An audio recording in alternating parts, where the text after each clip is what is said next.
Yay! It's live. What's going on? Whoa. It is officially live. We're there. How did this happen? Oh my Man, we gosh. basically started on time.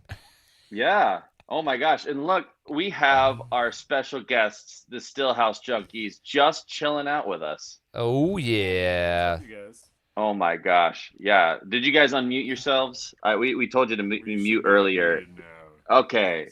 Man. I'm so excited to have Stillhouse Junkies with us right now. We're actually trying to get Alex on board right now, but apparently his wired microphone actually eats up a lot of his battery. And so this is great. We're so excited. There's actually a thunderstorm and a lightning storm. Of us in here, that's a victory. Yeah, exactly. I know. That's what I say about myself. It takes a lot of us to change the light bulb. I'm not sure how many, but a lot is the answer. So yeah, we're just gonna do some chewing the fat here for about 10 minutes because that's about what it takes for everybody to get on. You know, they're all finishing their dinner, they're putting on their PJs, stuff like that. Yeah, it's true. I had to put on my PJs, but then I had to take them off because I got like food all over them because some kid threw up on me. So then I have to put on a regular outfit. So it's good. Nice. It's all good. I don't have the stomach virus. I'm not going to get one. It's okay. It's okay. So we're just kind of letting the Stillhouse Junkies know that we actually have a super chat going on right now. Oh yeah. Yeah. So we have all these people that are like chiming in here, and they can be part of the stream. They can give us questions to ask you all, and so that's going to be after you play your song. We're gonna kind of dive in here and let the super chatters be part of the stream. Chatting. It's great. And so for everybody who's tuning in right now, we are Scythian. This is the kitchen window show. Right below me, that is the Stillhouse Junkies. I don't know if that was proper grammar, but you know, it's fine. It's fine. We're on the internet. Proper grammar doesn't matter. So our buddies, the Stillhouse Junkies, what are tuning in from Colorado. Yeah. They're in a different time right now, in different space and time. So The future, right? yeah, no, the past. Yeah. Is it the past? They're Actually, they're in the fifth dimension currently. exactly. And then so we are finishing up a 3-part series of discussing our album Immigrant Roadshow, and the making of the album and just musings in general. Some of the musings that could be something like the sample of like, today I took my daughter to a public pool, and was my first time at a public pool in probably 3 decades. 3 decades. 3 decades, yeah. I haven't been to a public pool in a very, very, very long time. And it was incredible to see random kids just walking up to my daughter and being like, "Hi, my name is Brittany. What's your name? Do you want to be friends?" Yeah, adults don't do that. Yeah, if adults did that, like, you'd get a restraining order. And it was like kid after kid after kid, and like That's what's happening. and I ended up having to be in the water, like kind of getting in between this 5-year-old kid who wouldn't stop trying to attack my 4-year-old daughter, and I'm like walking in between and like trying to play referee. It was a crazy day. I had a crazy morning here. Man, I mean, like having to fend off other kids from trying to attack your children in a pool. Yeah, That's pretty intense. I mean, like, and yeah. you know that their parents are watching you, so things that I didn't So think you- I'd be doing, you know. You've got to do it with a smile. Yeah, hey kid, not like I said this. stay away. Yeah, nice kid. The only thing I remember about pools was trying to do a water. You know what a watermelon is? It's- Yeah, right. Off I of a used diving Yeah, board. like but off the high dive. Dude, so you were three- swimming when there was Oh high my dive. God. Oh yeah, we had a 3-meter, and that was my favorite thing. And as an adult, you can make much bigger splash than all these kids. They're like doing jackknives and cannonballs, and then you walk up there and get on the high dive and just launch, and they're all waiting for you to like splash them, and they're like, Dude, and they that was the- my favorite. Those were the days. I think we need to write a song about 3-meter high dives because the day lawyers killed the 3-meter high dive. Are there no more? Did they take them all out? If you go to an aquatic center, you will have a 3-meter high dive because those are diving teams. But in your general pool, like when I grew up in the 80s, we had low dives, high dives. You could do whatever you wanted. Dive into a bucket. We literally have like line up 5 kids in a row and just run and jump off that one after another, and probably there's like a 50-50 chance that you get someone landing on your head. But lifeguards were like, "Hey guys, really." What was that theme park? Like famously the worst theme park, the most dangerous theme park. What was that called? Jeez, it's in New Jersey. You're talking about Action Park in New Jersey. Action Park in New Jersey. That's it. Action Park. Class Action Park, man. Oh. Class Action Park. Oh my gosh. Look this up. We had a water slide with a loop in the middle of it. Dude, one night as we were doing an overnight drive, we actually put the documentary on, and we were like choking. We were laughing so hard. We were like, "It's so good. It's insane." Yeah. What was it that like growing up in the 80s? Oh yeah. Well, they had like the water slides were so dangerous. People would lose their teeth from hitting the side so hard, but the teeth would get lodged in it, and then people would get sliced by the teeth that were lodged in there. The cannonball loop. The cannonball loop was so violently engineered that test dummies came out missing appendages.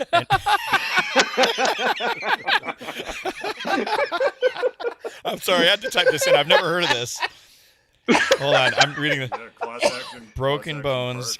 I mean, I'm just the tidal wave pool. "Oh, Lex Luthor donated $25. Yeah, we are on our way to get out of this filthy diaper." Get out of the filthy diaper, guys. Hey, and okay. all of you people out there who are also Stillhouse Junkie fans, that you all should be very happy. This was kind of a fluke. We weren't expecting them to be on this whole time, but I actually like this. This is a good hang. Yeah, this is super fun. Yeah. Okay, so all right. Yeah. Hey, and Alex is in the chat now. Yay! Hey. Yeah. Woo. Hey, everybody, can you hear me? We can hear you. We were just talking about Action Park in New Jersey. Class Action Park. Oh man, that's amazing. Have any of you actually been? No, I think they shut it down. I mean, every pool in America was basically Action Park. I mean, and every playground was basically the same thing. It was up until 90s. We've never been to Class Action Park, but we did do somewhere in the Midwest. Where were we? There was like a downhill luge course on concrete. Do you remember when we did that? Oh my gosh! Yes. Yeah. And Ethan, it was an alpine slide, and Ethan wrecks on the concrete luge track. Your pants were like ripped in your elbows. Yeah. It was like somebody. Have you ever seen somebody like after an accident, like after like a motorbike accident? Yeah, a motorcycle accident. Like what? I was a motorbike. I mean, a motorbike accident. Yeah, a motorcycle accident. It was like that. I literally had Ethan. It was road rash. It was road rash. Oh, how about this? How about this? Ready? Listen. Quit complaining about road rash. It's your own asphalt. Wah, wah, wah. Dad joke. Guys, I'm in a band with these guys now. Oh, God. What was that, Fred? We've been on long enough, right? We can just chime in. Take over. Here. Hey guys, if we get $100 in donations, we will make that into a bumper sticker for you. I'm serious. But listen here, Surf Cincinnati had the boarded slide. Boarded slide, very to skip right over the top of water and go skidding on the cement. Oh gosh! Oh my gosh! All right, so yeah, that's exactly what happened to me. I tore up my hand. Yeah. Right before Iowa Irish Fest. It was my first Iowa Irish Fest ever. I tore up my hand, and so basically I had no palm. And if you actually if you look up videos from like 2019 Scythian Iowa Irish Fest, you will see that there is a little bandage on wrapped around my hand. Yeah. Because of that whole situation, that whole debacle. This kind of dovetails into random goals we had as a band. I kind of want to throw this past the Stillhouse Junkies. If you've ever done anything super awesome, random. Some of our goals when we started a band was to play a NASCAR race, which we actually got a chance to do. We got to play at the Bristol NASCAR race, which was incredible because we did 2 sets. And the halftime between the two sets was a monster truck demolishing 8 cars with 30-foot flamethrowers on either side. It was about as redneck as it gets. Another goal was we had to go to a water park in a landlocked state. And we accomplished that in Iowa. We've done that. You've done that? Well, you are in Colorado, right? We did that in Dallas and Houston. No, Houston, Texas is on the water. Oh, that's true. Yeah. So we didn't do it in a landlocked state. It has to be landlocked. That was one of our goals. And also, we had to get a milkshake in North Dakota. So we've not done the last one. But we've A milkshake in North Dakota. What? Where's this What? list? I haven't seen this list.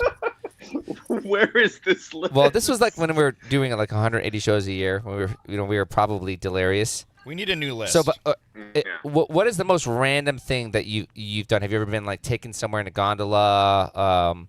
Have you ever ended up on the top of a volcano? I don't. Whatever. Just. I just wanted to say my friend just texted and said he was having trouble hearing me talk. So I don't know if that's a level thing. If you guys are hearing it, I guess it should be making its way all the way through. But Well, let's get the super chatters to chime in here. What do you guys say, super chat? yeah, can folks in the chat hear okay? Do I need to bump my level, our level?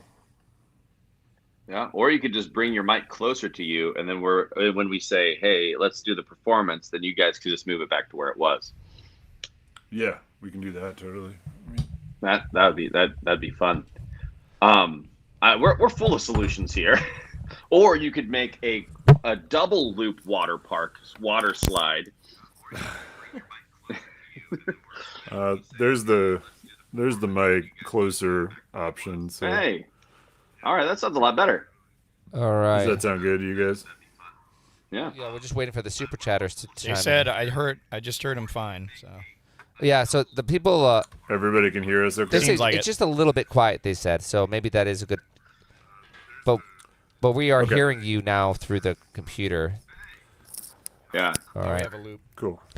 So yeah. So I don't. We also So the question was there anything random that you guys ever been kind of random situation that you find yourselves in on the road? We've had a lot of random stuff happen. I mean, we've done the like gondola load-ins and ferry rides and different like transportation related things. I mean, what would be like a gig related thing or something that we just did for fun? it You can guys be mean? anything. So what's a gondola Yeah. load-in? What's a gondola load-in? Well, we have one tomorrow that we are playing on top of Winter Park Resort, and you just put all your gear in the gondola, and they take you up, and you get it all off before the car, gets around the bend and goes back down. So you're like unloading the gondola as it's moving and just putting your gear on the Yeah, floor. we've done that a few times. Do you just throw somebody on there and like pass it like you're just like Yeah. Yeah, you just Yeah. you just fire drill it all in, and then when you get to the top, you have like 30 seconds to get it all out. And we had that the How long does it take you to attendants help you? Hey, I mean, Alex, they move keep it pretty up. slow. Yeah, probably like 10 minutes. I don't know. To like gondola ride would be like 10 minutes. I Yeah, would but the say. load-in, you only have like probably 30 seconds. Yeah. Well, that's a motivator right there. Jeez. 30-second gondola. I don't think I our mean, you band could gotta do like that. get your stuff. Yeah, it's a workout, and you're like high That's like- altitude too, so you gotta boogie. And we've played on what's the other obvious one for a Durango band that sounds crazy to anybody not from Durango, but in Durango a lot of musicians have done it. We've played on the train. We have a narrow gauge, like period accurate,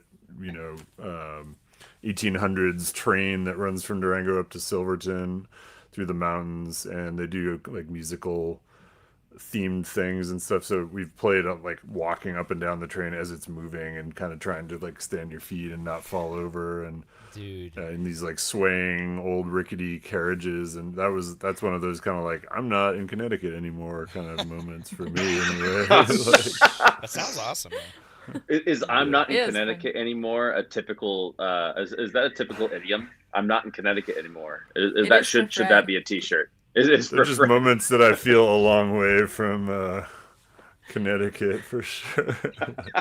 living in the West, you're easily impressed when you're from Connecticut. That is Oh definitely my a gosh. T-shirt. When I'm not in Connecticut anymore. Is a T-shirt. All right, so we've got if you get road rash, it's your own asphalt, and we have I'm not in Connecticut anymore as the 2 T-shirt / bumper sticker ideas. So if we get 100 more donations, we can possibly make these into bumper stickers. So in the super chat, someone says, I just read, Aylin said, as soon as 6'7" fades from memory. Oh, that's because so how tall are you? I am thankfully not that tall. I'm 6'5". 6'5". Thankfully not that tall. I was like, maybe you're 6'7". Please be 6'7". Thankfully, I never have to say that. That you're 6'7". In response That to would a be question. torture. This last Christmas, I was on a Christmas float for a parade, and I saw all these little kids doing this, and they were like, and I would do it back to them, and they would lose their mind. They were like middle schoolers. I had never seen it before. And then eventually, I thought that this town, Wheeling, West Virginia, had a large population of deaf people, and this meant Merry Christmas. So I spent the whole time just wishing everybody Merry Christmas. This guy is another 40. shirt. Merry Christmas from Wheeling, West Virginia, which is That's Tim O'Brien's hometown. As an aside. No way. I did Tim not O'Brien's know that. From Wheeling, West Virginia. It's a beautiful town actually. They have an incredible old town. Yeah, my family used to go to Wheeling all the time. Yeah, that's Tim O'Brien's hometown. That's crazy. Mm-hmm. Yeah, we haven't played too many shows with him. But what were you saying, Ethan? I just caught you. I saw hey, something. no, you're fine. You're fine. I was actually just gonna say, Alex is back in the chat. Can we hear you, Alex, real quick? Just want to double check your microphone mustache. Can you guys hear me? Barely. Could you get back on live support? Yeah. Check 1 2 1 2. Is it better? We're back on live support. So this Hey, is 1 2. My oxygen machine. We call this is Alex Federica Mustache ASMR.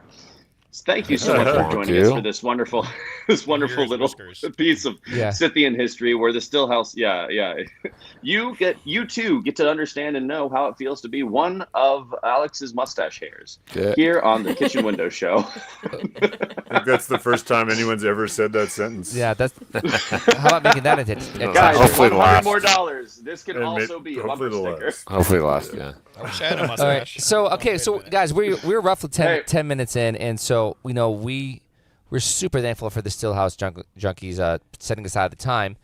But I was saying, what about getting you guys on here soon in a second? We can start the guest portion of the show, and then after that, we're going to launch into the remainder of Immigrant Roadshow. So just kind of a backstory. First time I ever heard of the Stillhouse Junkies, we were booked to play Wide Open Bluegrass Festival in Raleigh, North Carolina, which is the IBMA's free festival. It's a street festival where the downtown gets closed down, and I think they have like 20 stages, and probably, I'd say there's like 30,000 people in a 4-block radius. Absolutely electric atmosphere. And we keep on hearing the name. Have you seen the Stillhouse Junkies yet? They're absolutely tearing it up. And we were just like trying to find the schedule, chasing around, trying to find you guys. Eventually, we found you on a stage that was like down an alley. And it was like we caught like the last 30 seconds of your last song. Not a lot of a song. Yeah, it was not enough. But we never forgot the buzz, because I guess it's a festival where people go to find the next new big thing, and you guys were the it band that year. I think it was 2018 or 2019. I don't know. You guys would know. Probably was like 2021 actually. Or 2021. Yeah. Was that when you all won the? Because you all won Momentum Band of the Year, right? Yeah, and I think that's why we had the buzz with us that year. Yeah, the buzz is gone. There's no more buzz. Yeah, the buzz is dissipating. As it does with all of us. Not really kidding. You just got to enjoy those moments, man. You got to ride the buzz while it's happening, and then Now, Buzz in a different way. now you're just a mile high in Denver. The buzz yeah, is gone. exactly. No, yeah, I think, but that always kind of seared its way into my memories. And then when we started our cruise, you guys were high on the list to get you guys on the first String Break cruise, and that's where the first time that we actually ever got to hang. And you guys The String Break cruise? That's not true. No, right before that we did one show right before that, but that was the first time we actually spent extended time together. We did 8 days. Time together. Yeah. You guys played right before that with us. We played in Columbus. A show we had played in Columbus and Grand Rapids. Grand Rapids. Yeah. So that was a great little 1-2 punch there. But then the cruise was very memorable. Some of the things that popped out for me was you guys playing on the island. Oh, that was so much fun. That was so fun. And then of course your photo shoots on the top deck with crazy outfits. Be Fresh. Was it Be Fresh? Oh, Yes. Be fresh. Yep. Look at that! We have a ripe diaper now. Keep the air conditioning on. Donated $25. Oh, nice! Woo! Thank we got you. $25 more. Chromie. We are currently ripe. Nice. So, sorry. By the way, we have a diaper meter. That's if people tip us, it's getting the diaper cleaner. If you're wondering, what we're talking Whoa! about, guys. David Allen donated $25 more. We are well on our way out of a ripe diaper. Thanks, David. We Thanks, might David. get those bumper stickers soon enough. So that was one memory, but then also the other memory I had is we played with you at Gray Fox up in and Alyssa, one thing that struck me is you are the biggest session junkie. Like you wanted to play with everybody, and every time you turned around, you were jamming with somebody else. And Sounds like me. and you were so happy when you're doing it, and it's really was amazing. I was struck by how happy playing makes you. It was really neat for me to see that, and I was like, awesome. Because when you're on the road all the time, you can just miss your home, you miss your friends. There's a lot of times where you see sour musicians on the road, and you were jamming with Augie from Armchair Boogie. No. It was Ben. It was Ben. Yeah. From Armchair. Hey, guys, Ben Ben, Majestic. yeah. Sticker Looker. Woo, woo, woo, woo. These are some Nice. great names, man. These are great names. That's amazing. Um, No, I remember I hopped in on that session and I was playing the wrong chords, and then you all looked over at me, and we get you're like, all right, now your turn. Like you looked at me like, oh, I was like, I was. But Ethan, you were playing on the spoons. How is that possible? Oh yeah, that was in the wrong intonation of my wooden spoons. It was awful. It was so bad. I almost ruined the relationship. The friendship there was almost man. over. But the fact that moment was like the buzz that we heard about at Wide Open Bluegrass. It was cool to see why it was there, because there's something on stage when you guys play is you can tell you guys love the music. And as a musician that's been doing it for 22 years, it's always super refreshing for us to look up and see, wow, they're loving this. And this is what they were meant to do. And so I kind of wanted all of our fans to just kind of get that little bit of backstory before we let you guys tell your own story and play a song. But we're just super thankful that you guys are on the stream, and we're excited because we feel we have kindred spirits here.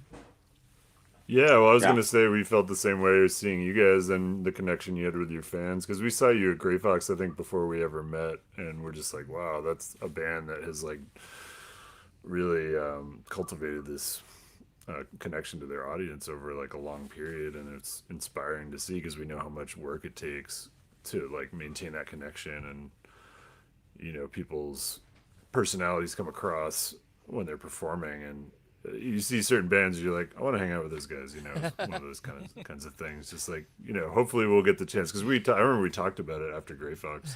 We still hadn't met you, but it was like, we got to find a way to connect with those guys at some point, because it seems like they would be fun to do shows with or whatever. So here we are, however many 6-7 years later after that first time we heard you. Yeah, man, and we're doing it cross country, so this is definitely a first for us. This is cool. So you want to just give a brief kind of a synopsis of who you guys are, just for all of our fans that are watching. Yeah. And the way this works too is a lot of people are watching tonight, but throughout the week we get almost equal amount of views afterwards. So hopefully all of our fans are gonna get a chance to see all of this because it's going up on Absolutely. YouTube and on Facebook and all that.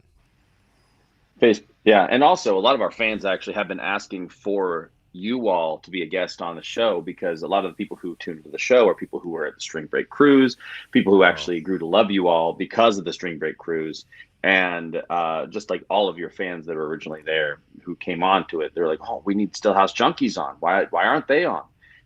So I was like, you know what, I'll just reach out again because I know I tried to reach out like a couple of weeks ago, and it was just like not the right timing, but apparently we caught you at the right time. So yeah, let's just hear let's hear what makes Stillhouse. Yeah, well, my name's Fred. This is Alyssa. We have a third member, our bass player Jeanette, who is in Japan right now, or she would be here with us. And so we're a trio, and we started in Durango, Colorado, southwestern Colorado, in 2017. And we've kind of got bigger and bigger and started getting out around the region and country. And since about 2019, we've been touring full time. Took a little pause during the pandemic, but we've been all over the country, and we do this full time. This is our only job, and feel lucky to get to do it. And yeah, we played 46 states and covered some ground. Played in Ireland and the UK and Rotterdam in the Netherlands, a couple festivals over there. So we've it's been a really fun adventure, and we've had some personnel changes from our original bass player. We had another bass player, Matt Thomas, who played with us for a little less than a year, who was on the cruise.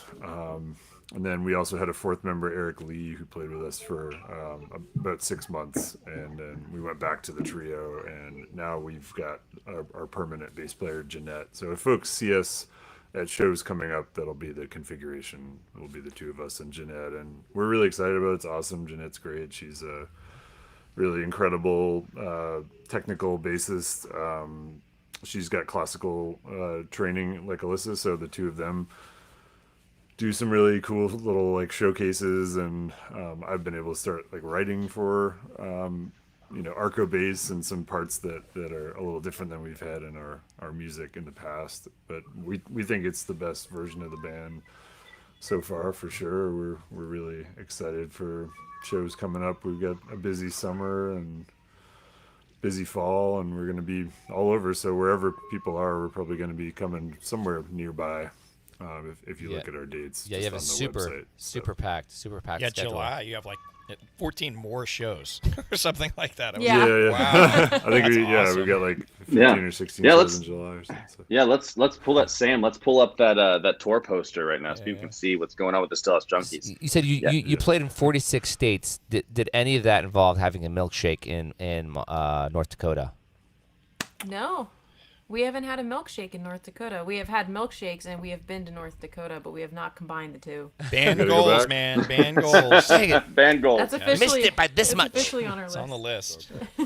I know, we could There have. it is, Like, there we it just is. didn't think to get a milkshake. A there. cool poster. That is Look at that. beautiful. Yeah, you guys always have great Thanks. posters. Yeah, your Thanks. poster game That's is our pretty agent. strong. Our agent Sarah has been doing some design stuff for us with posters, and she's really great. She's not AI. Wow. She's a human. That's crazy. Multi-talented. She's a human. Yeah. We still work with real artists. So. Awesome. Wow. That's encouraging. So So are these? I'm not seeing the Wait. schedule, but are these a lot of these festivals?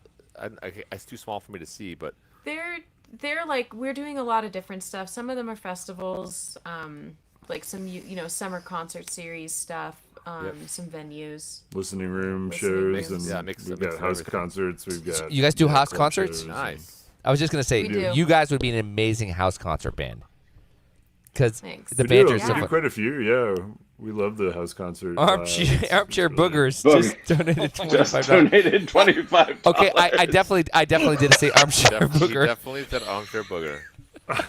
Dude. you gotta get it The together. internet here. never forgets. Red leather, The yellow internet leather, never forgets. unique New York. Okay, Well, that'll do do. that one. I'll let So I'll let the guys brutal know. aspect of this so format basically, is that the internet never forgets. never And forget. That's the brutal aspect. Like you do a live show, and it's like That's just gotta- that's it how goes the in- that's how the internet is like an elephant. yeah, it can be brutally. It like sits an on you. elephant, like it steps on you. Yeah, I never had Times Your when that boogers. happens. Hey, got us $25, guys. Yeah. I won't complain. Yeah, we're at the 125. We're on our way. We are amazing. we are dirty diaper. Dirty. So actually, just out of curiosity, if you are going across the country, if our fans are looking on this tour schedule, if you had dates that were vacant, would they ostensibly be able to book you for a house party if they had enough money? For sure, yeah, we've had that happen before where we had a date open and somebody noticed it on our schedule and reached out. I mean, as long as the routing works, if we're going to be within striking distance, totally, we're always up for, because house concerts are. I mean, you guys know they're very. It's a different kind of experience than a club show or something where it's so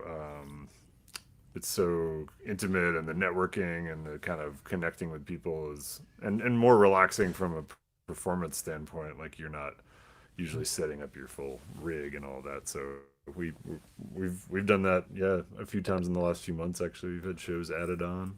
Is that usually completely acoustic, or are you guys traveling with like a PA, or how does that work? You guys, I mean, because you guys can go completely acoustic. I mean, technically, it's you got, in that sense, you guys are set up well for that.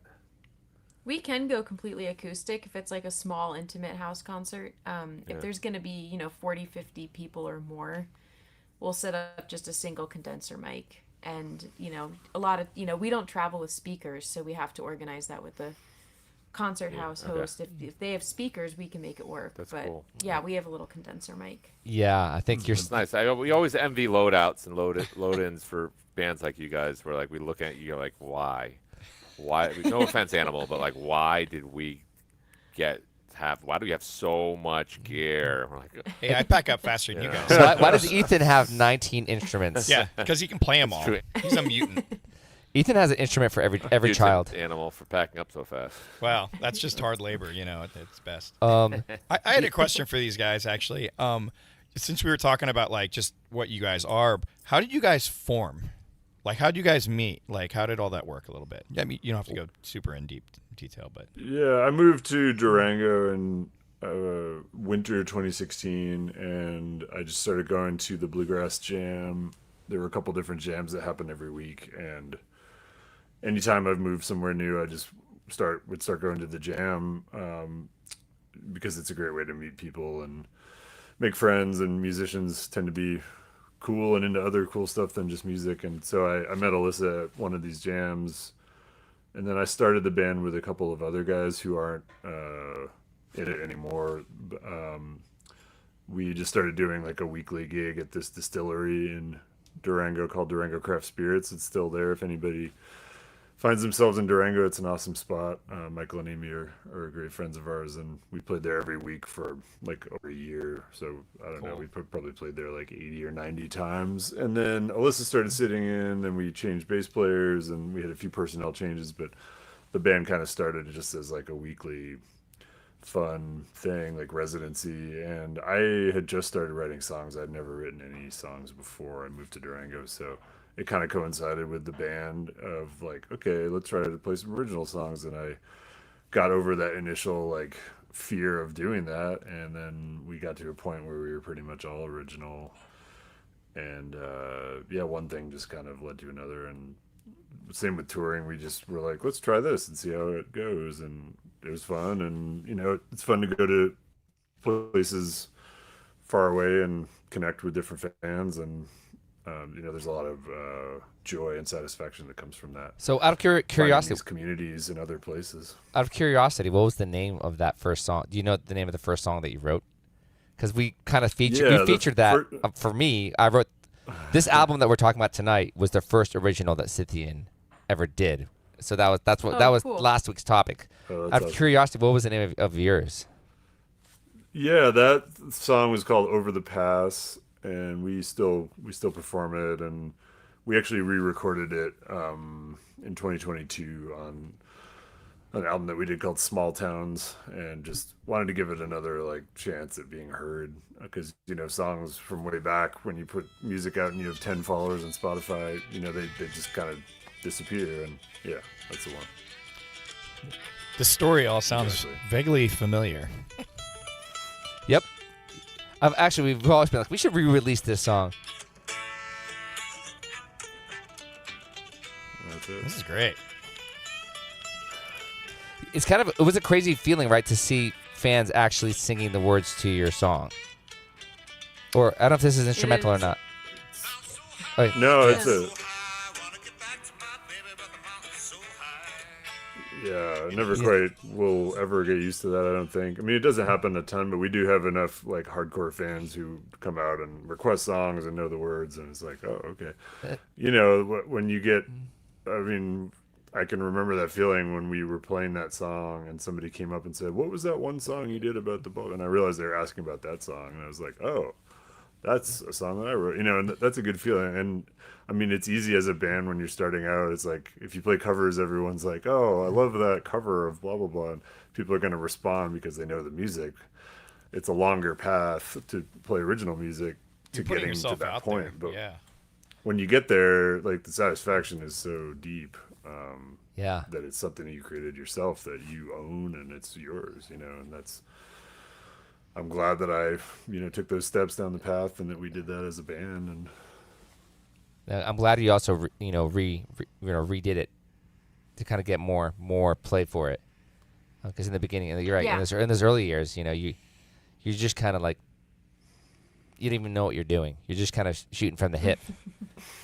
Literally throwing things at the wall. Yeah, exactly. Well, listen, would you guys want to play a live song for us? It would be a huge treat for our fans, I know, to see you guys in action. Yes.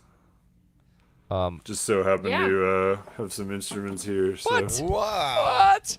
That's Oh my crazy. gosh! Movie magic. We What? came prepared. Oh my word! It's a total surprise. All right, so what is that? Is that a guitar? Wow. What is that? Is that a guitar?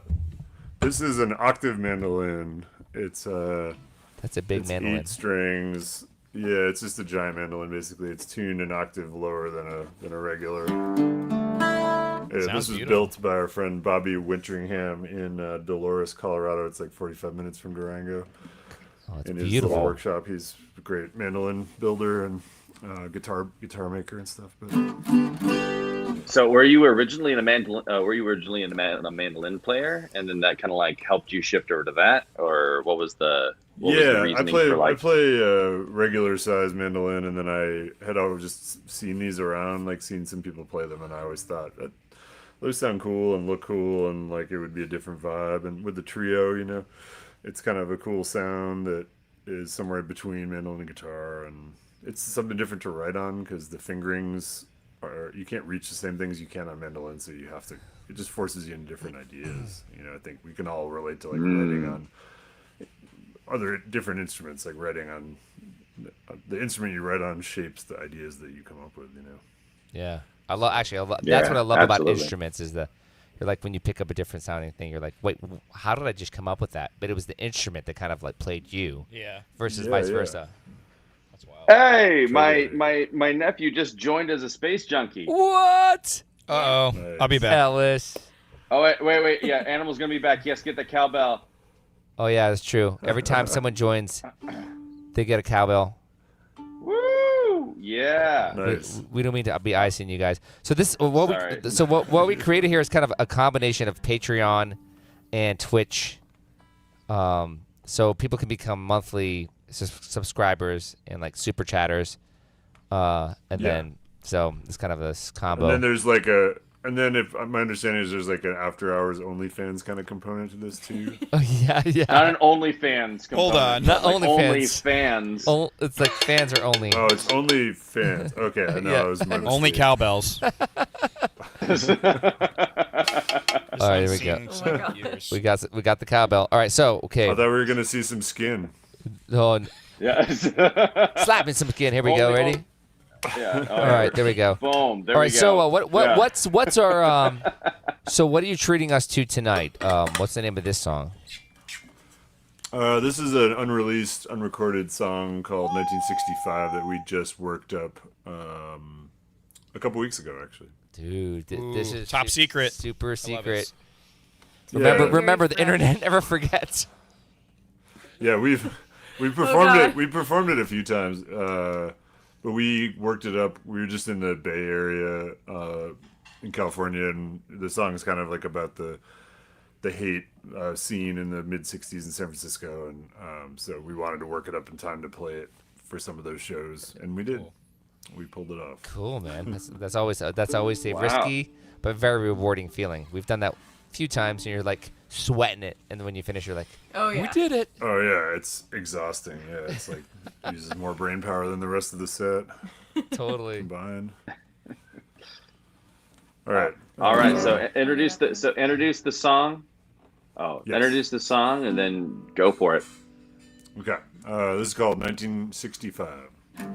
Well, I guess it's true. I'd had enough of the small town living and small town love, like a saint stuck making water out of wine.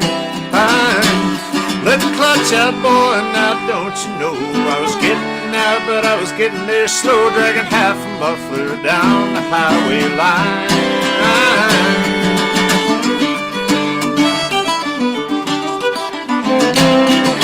700 miles of corn and rye, 700 more of that western sky. Caught a tailwind coming down the Great Divide.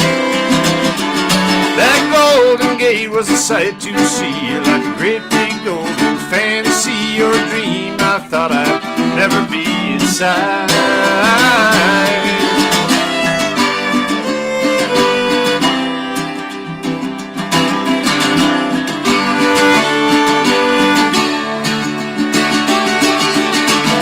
'San Francisco, summertime, green and blue, on the avenue.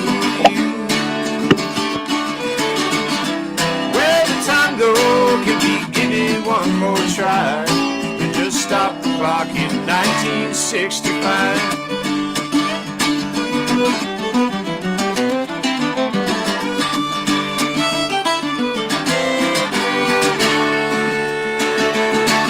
I saw you at the corner store, the beaded fringe on the dress you wore, the hair that came down like a waterfall.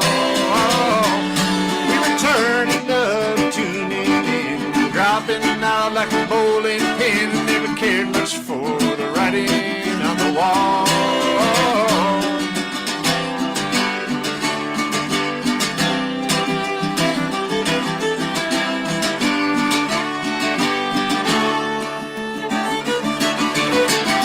San Francisco, summertime, green and blue, on the avenue. Where the time go, can we give it one more try? We just stopped the clock in 1965.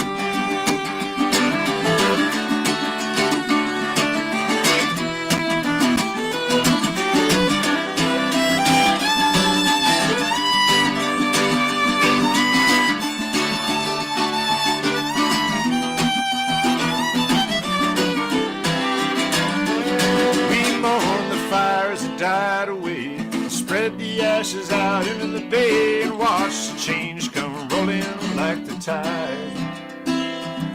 You kissed the tears right off my chin and told me we could just start again, find another stop along the ride, along the ride.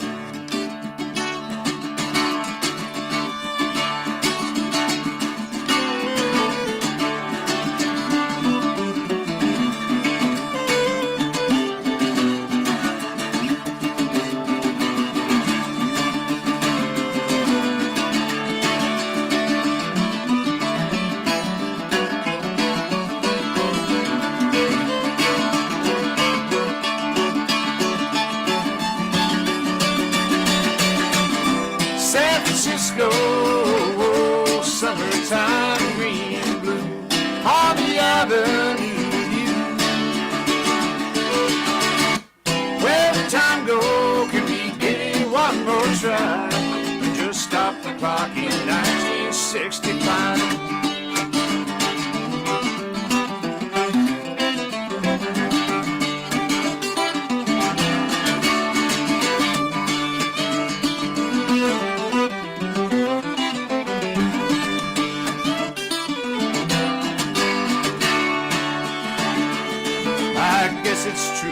I'd had enough of the small town living, small town love, like a saint stuck making water out of wine. Awesome. My gosh.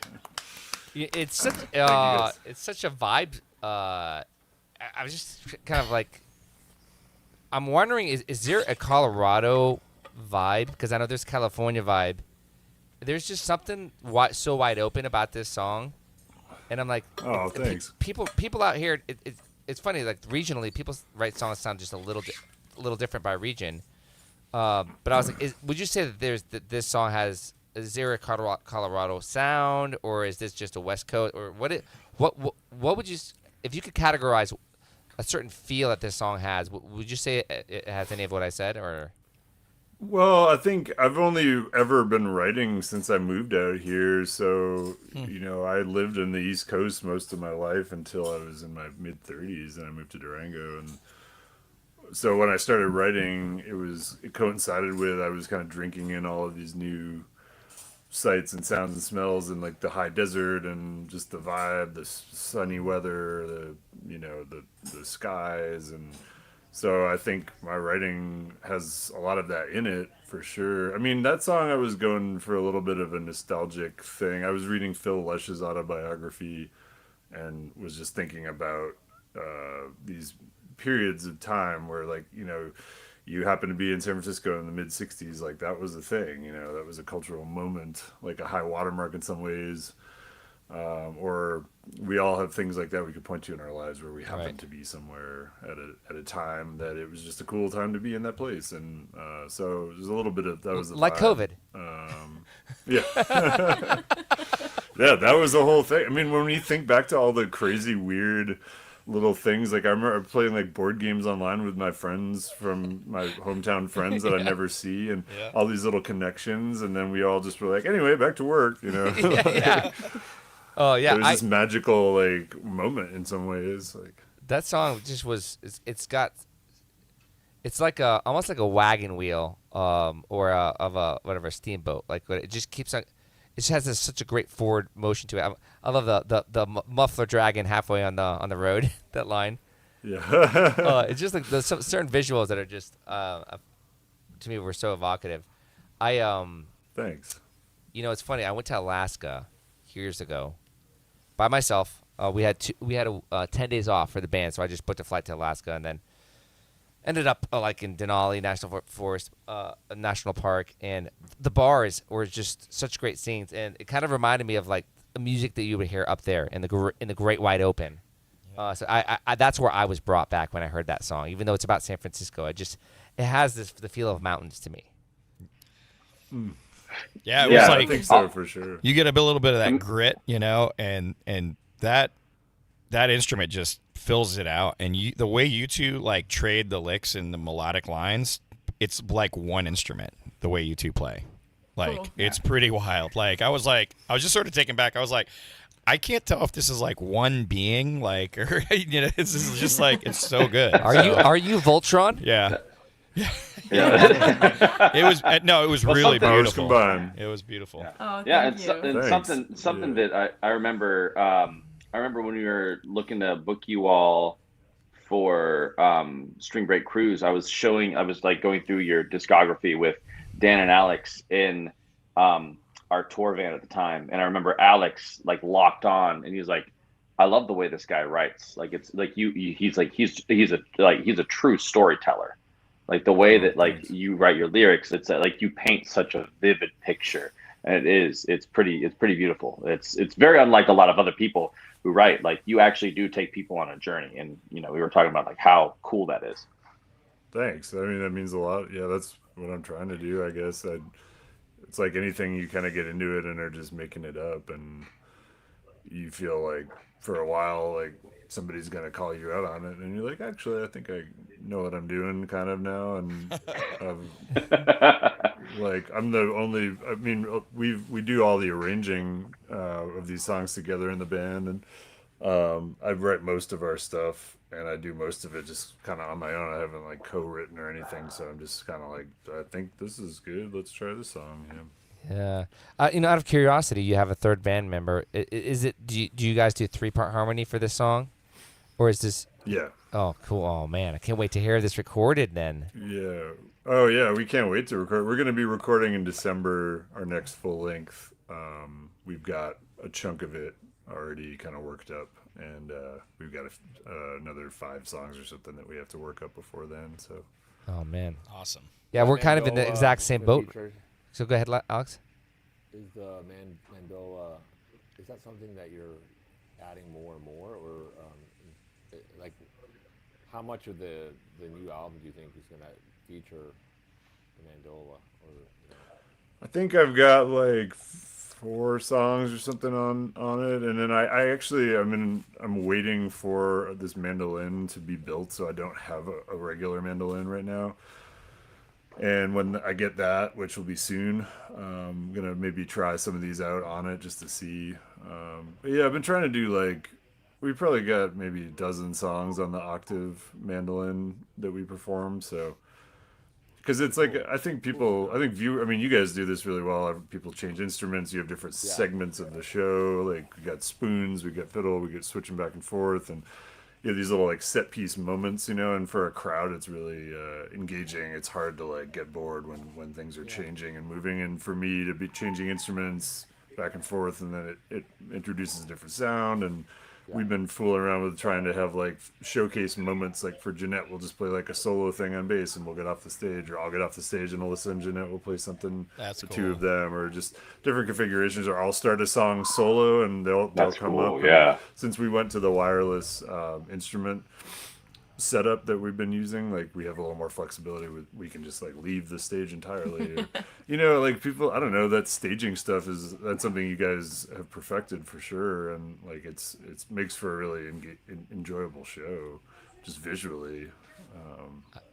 Definitely, when you go wireless, it's an incredible feeling of freedom. Ethan here was wireless to start, but then we took it away. We took his wireless privileges away. Well, he's got an orchestra set up at his feet, so. Yeah. It's good that for one of the songs, and we were like, "Where did Ethan then go?" Well, Ethan's standing on top of the He's got a little speakers. bit out of control, and we have to reel him in a little bit. So he's on probation. We have him on a leash. Oh my God.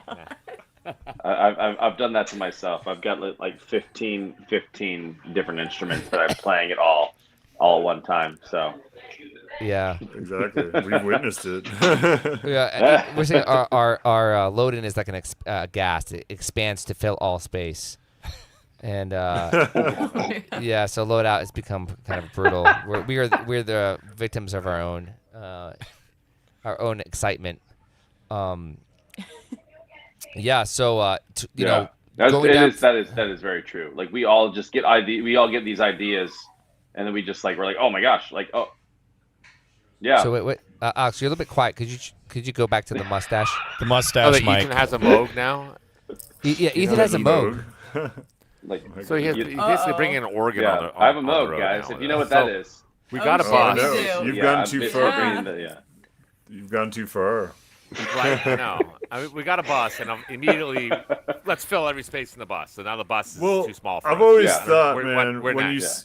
when you see some really huge band at a festival, and there's this whole setup. Fish is a good example. I'm a Fish fan. Sorry, I have to bring up Fish, but John Fishman, the drummer for Fish, he has a vacuum. We'll forgive you.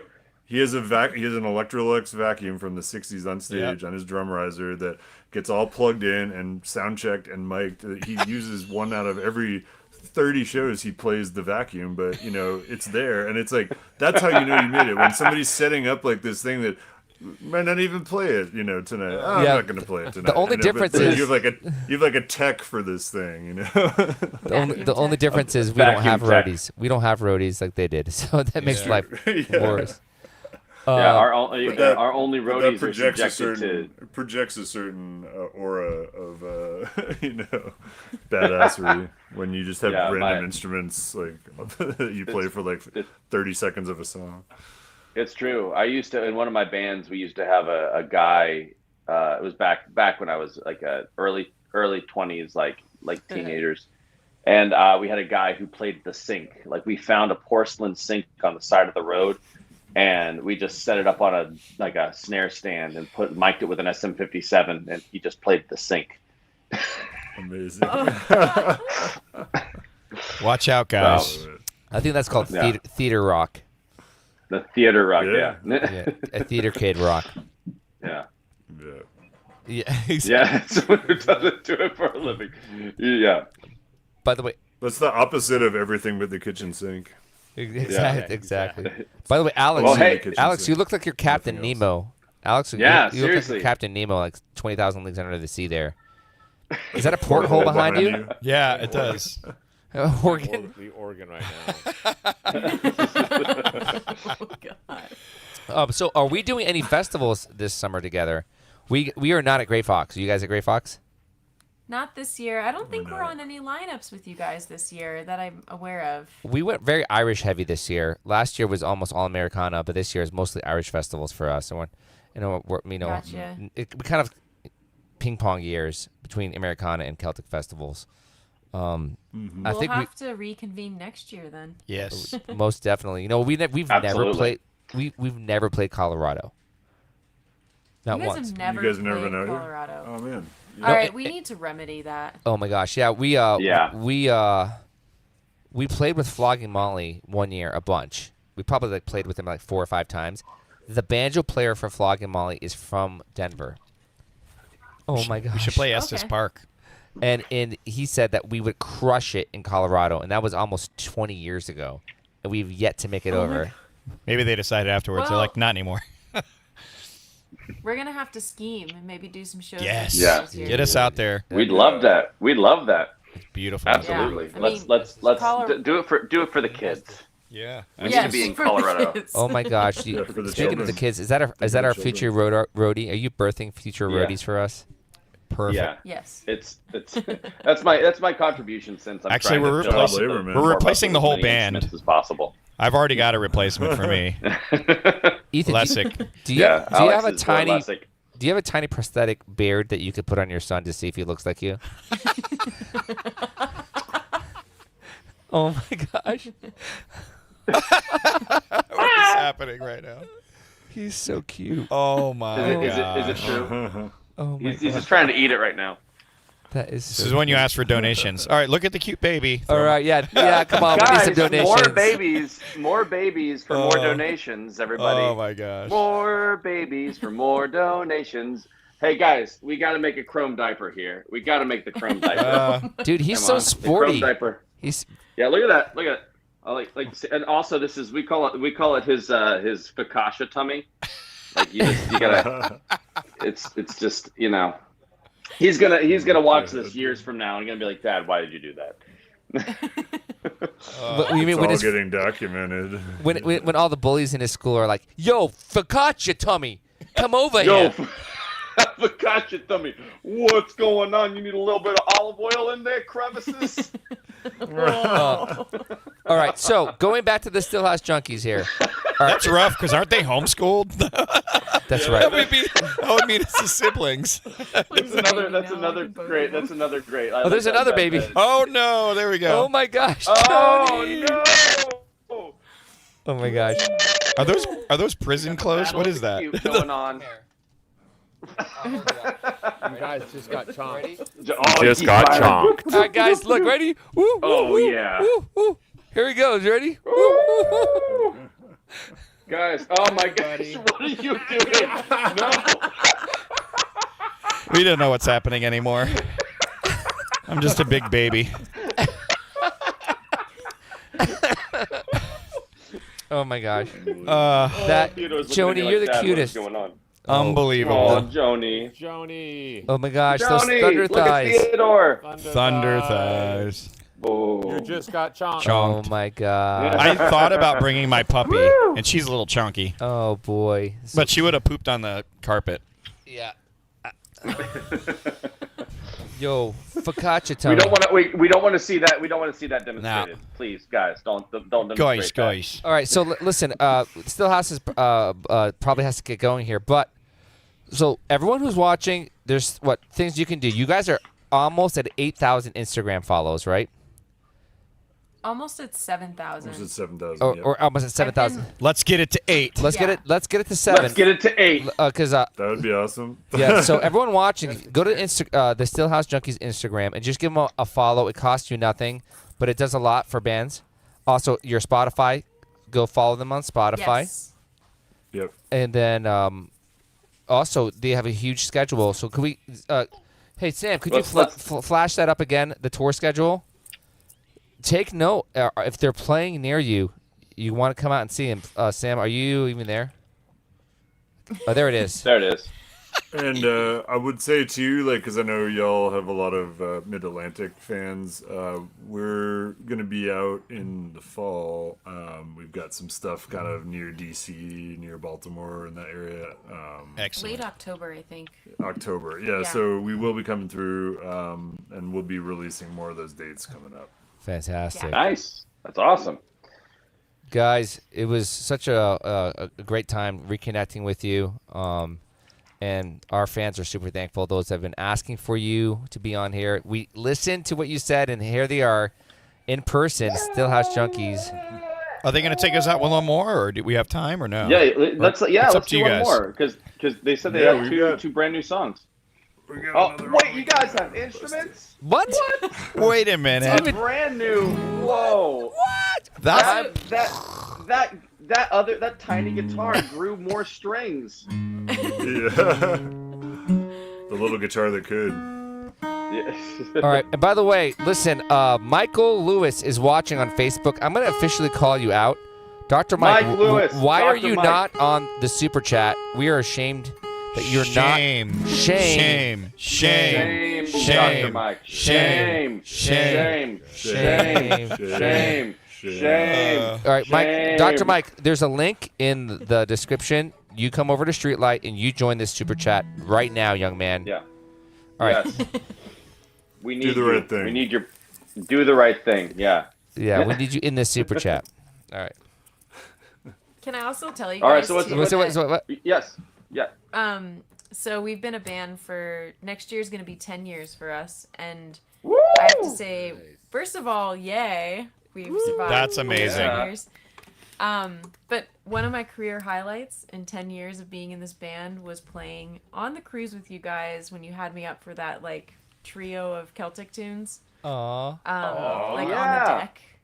I just Yeah. want to like tell you again, thank you, because it goes up in like top 3 experiences in my music career. No. That's That was amazing. Oh. Yeah, I thought and I that think was- about you guys a lot, and we love you a lot, and we feel like we're kindred bands. So Oh, man. I love it. That means a lot. Likewise. Love you guys too. yeah. Man, that's awesome. Yeah. Thanks for sharing that. That's why we're all here. Yeah, totally. This is what Yeah, it's and I'm about. super impressed that you learned those tunes. That was very impressive to me. It was a 'cause, feat, but yeah. Totally. I was like, really? You learned the tunes? Like, yeah, let's do it. I love double fiddle. I'm a huge fan of double fiddle, and rules. especially on that tune specifically. So when, It's so when we fun. doubled down on that, that was just, I loved it too. That was a great moment. So It was really great. I'll Awesome. never forget it. All right, so what's All right. So what's this this tune? next text? What's this Yeah. tune? This is another unrecorded, unreleased one. We have played this even less than the last one, so we'll see how it goes. This is called Midnight Oil.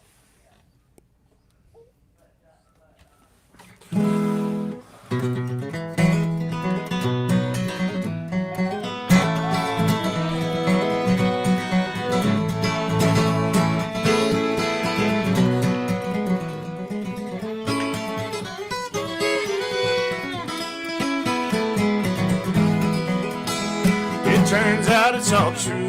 If your lamp is trimmed and burning, it'll keep you on the straight and narrow way. But no matter what I do, I was never one for learning. Every time I light it up, it just dies away.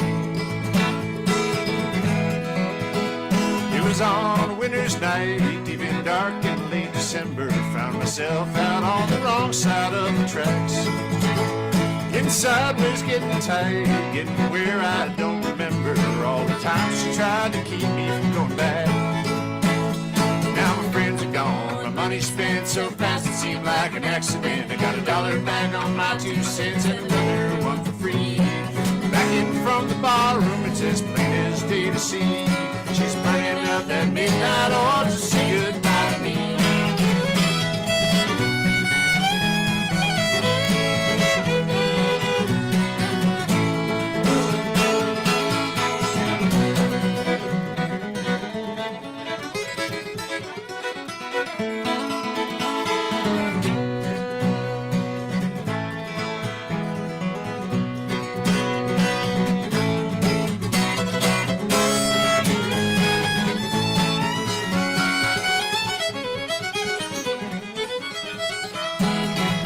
Got me coming around the bend with a candle in the window and a suitcase sitting right out by the door. With a farewell, my friend, just go slinking back to Skid Row. Guess we'll always have the way things were before. Now my friends are gone, my money's spent so fast it seemed like an accident. I got $1 back on my 2 cents and another one for free. Back in from the barroom, it's as plain as day to see. She's burning up that midnight oil to say goodbye to me. Just burning up that midnight oil just to say goodbye to me.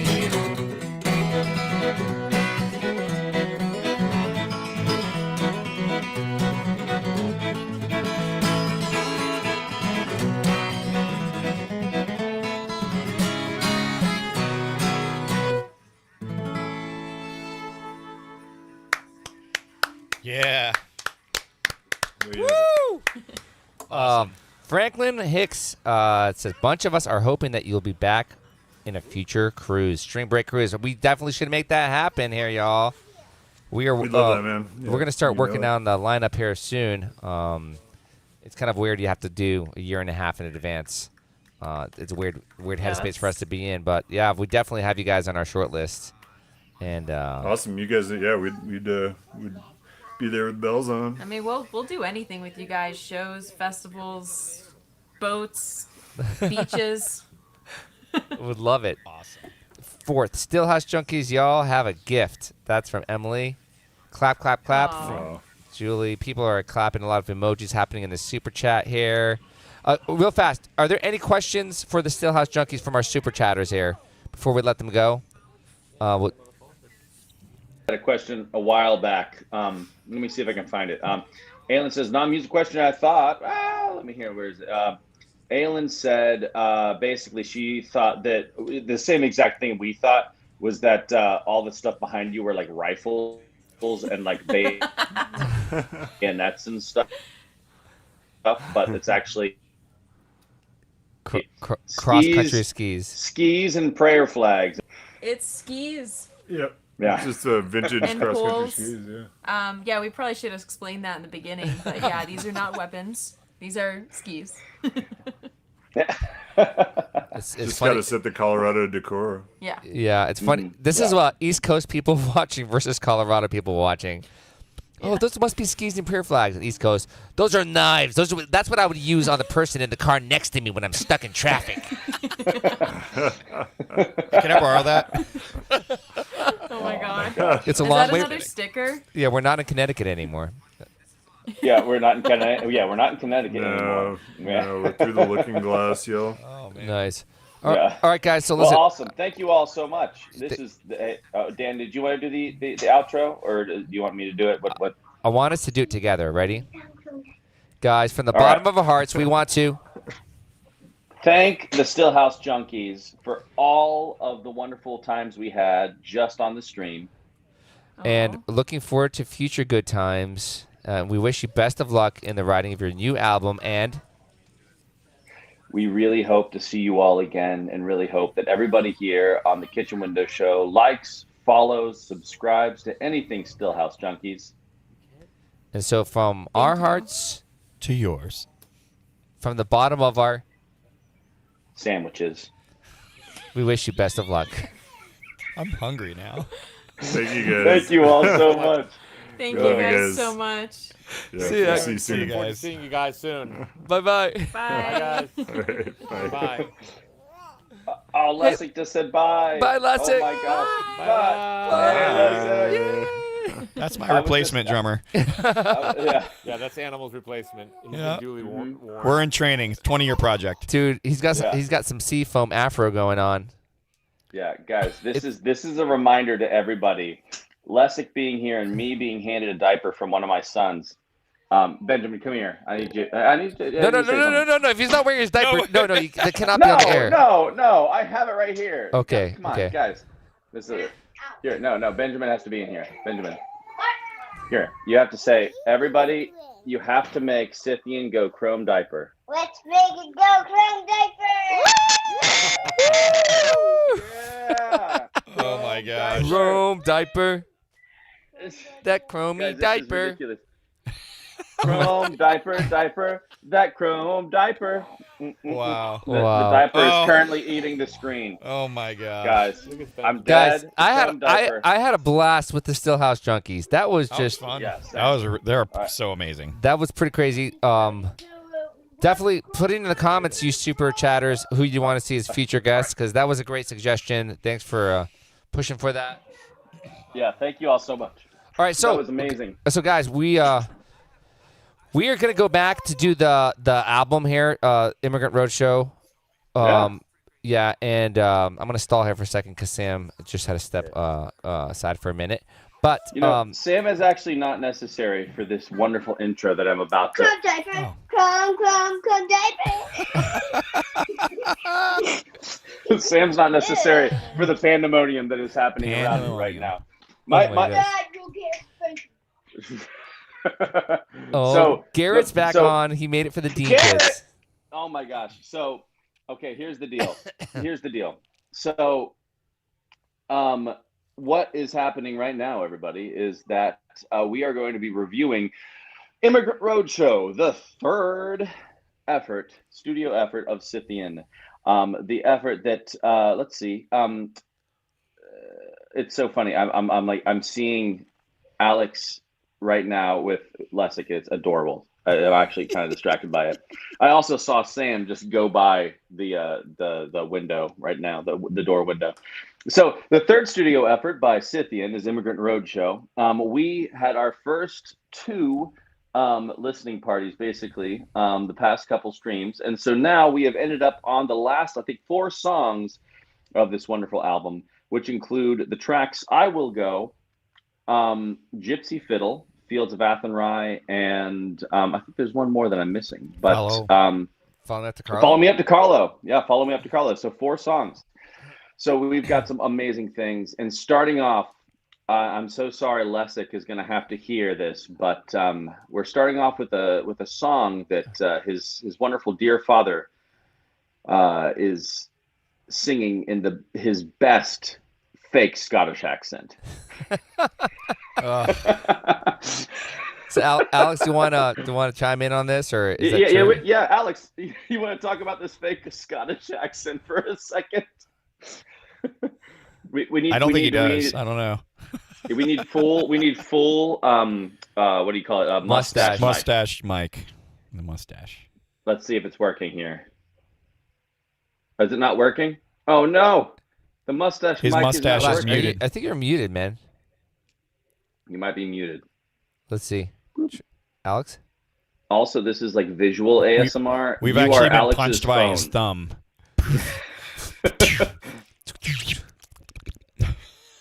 That was a good sound effect. I don't know what it was, but Oh no. Oh, He's gone. refreshing. now he's gone. He's just vanished gone. into. All right, thin so let's air. go. Let's get started. All right, let's do this. Let's get So started. here's the let's deal. just Here's do the deal. this. I What's was the deal? there. Tell me, Dan. Dan, tell me what the deal is, Dan. Just Here's tell the me deal. What the deal is. Yeah, here's the deal. So, Go. in the early days of the band, we didn't quite know what to do with these old traditional songs. Check 1, 2. Can you hear me? Yeah, you're back. There Yes! We got the Hey! mustache back. Oh, okay. Let me So go I was to just- your I was- explanation I was about this. I was No. explaining in the early days of the band, we didn't know what to do with these old traditional songs because they were written in an old style, right? Shit. I can hear you. So they're written in an old style. So we're like, how do we sing this music? And it wasn't until a few years in that we were like, you know what? We are not from those countries. We're not going to sing in those accents. But we kind of wanted to pay respect to the tradition because it was written in a certain style, and we weren't really sure of how to do it in the early days. So it was kind of like this growth process, kind of like Alex's mustache, which is holding up his microphone. Yeah. Yeah, Alex, I want to hear your perspective and Lessig's perspective of you singing in a Scottish accent. Yeah, we heard this. I don't know if Dan said this because I got cut off, but we actually got turned on to this song. It was always fun trying to find music. Again, a lot of our motivations was trying to find music that you never heard anyone play. So we were trying not to play the standards that you would hear all the time in DC pubs. And I just had heard all those songs. They're great classic songs, but I knew there had to be a lot more. And this was one song that actually our little niece kind of turned us on to. She was probably 4 years old or something, and she would sing it. And it was an old recording of "I Will Go." You know, I don't even know who did it or as little girls tend to do. She was singing this Scottish war song. Yeah, it says I will go when the biting is over." So she would sing it as biting is over, and it cracked us up. But it was this really cool song that captured. I mean, I just loved it. It was this very manly war song. And of course, it was sung, by a Scottish band. I don't even know who it was, but it was not one of the big ones, and I don't believe. And it was very sung with a Scottish accent. So I was like, okay, well, we have to sing this as a Scottish song. So that's why I sang with Scottish accent. And it was like, okay. Later on, as we started doing more, I was like, well, I'm not Scottish, so I'm going to stop. I'm going to drop the accent. So you're going to have to listen to this song with a Scottish accent now. And it's like everything happens in a band. You kind of evolve over time. But that was our first introduction to hearing the song, was a very Scottish man singing it. So there's the reason I There's the rub. So without further ado, we give to you I Will Go. I Will Go. Scottish, you do it. I will go. I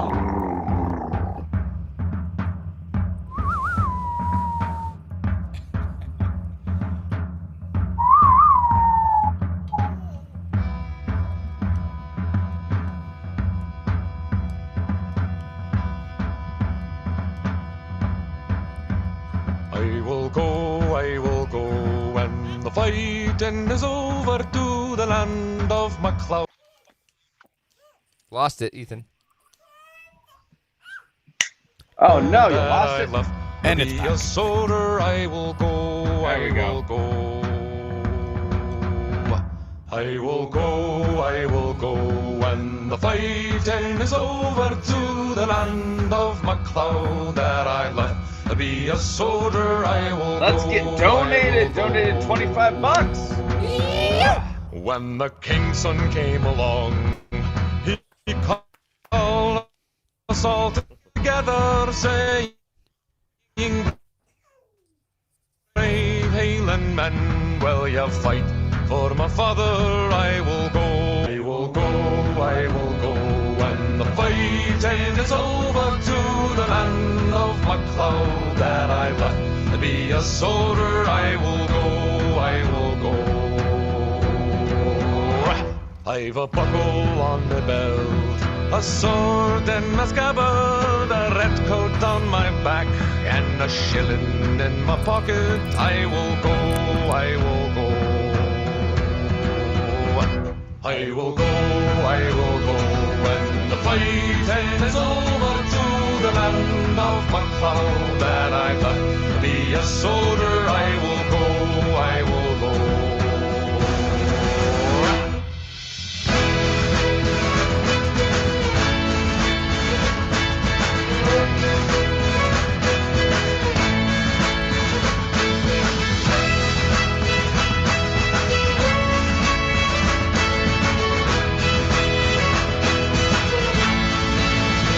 When we landed on the shore, we saw the foreign heather.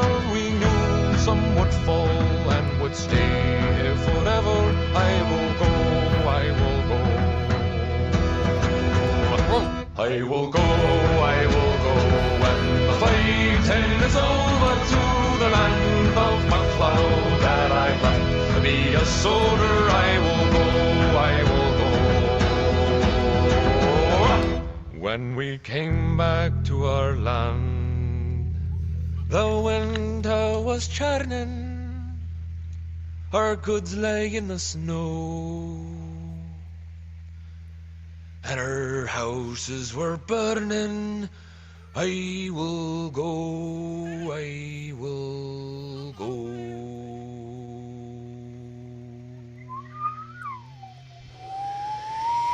I will go, when the fighting is over, to the land of my plow that I found to be a soldier.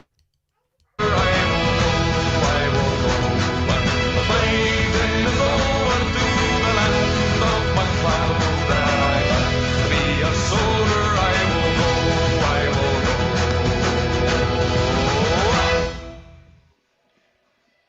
That was I Will Go by the band Scythian off of the third studio effort, Immigrant Roadshow. Thank you so much for joining us in the studio. We've got Alex Federica and his ASMR mustache mask. We've got the Scottish blonde-haired version of Animal with Animal on his shoulder, and Danilo Federica visiting us from the Tchotchke room. Guys, how does it feel having cultural appropriation through the Scottish accent on I Will Go actually gain you followers and uproarious amount of love and admiration?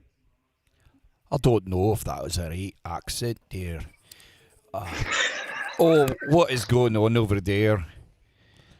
I don't approve. Diapers on the head? Oh my gosh. It's a diaper party. It's a diaper party. Guys, we're dirty diapers here. Let's get clean. What you say now? Oh. I will go, I will go. When the diaper is dirty, to the land of Microme that I left to be. Kind of flirty. I noticed Alex is taking his headphones off. These are clean diapers. By the way, Franklin Hicks, I just texted Presley Barker during that song to see if he wants to be our guest. So we'll see. Guys. Oh, diaper. Man, I feel left out. Diaper party. Diaper party, guys. So you look amazing, Animal. Yeah, Animal, you look amazing. Thank you. I wish we appreciate could that. Well, that's Animal. My name's McLeod. I came here when the fighting was over.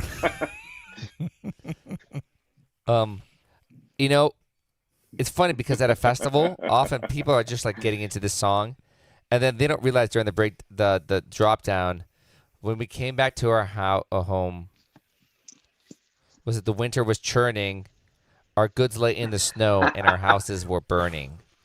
And then there's always a moment from stage when I look out in the audience and people are like, oh, huh? It's not good. That's what this song's about? It's not good. Dude, Alex, you look amazing in a diaper. I've never told you that before. Thank you, guys. Yeah. They're kind of like Smurfs, actually. They're actually like Smurfs. They have like the yeah. Papa Smurf. That's real. The microphone makes it looks like he's smiling with teeth. It's kind of funny, but I know better. Oh wait, there they are. Don't say well oil beef hooked. Wait, Franklin, you just made me say it. Oh, you're terrible.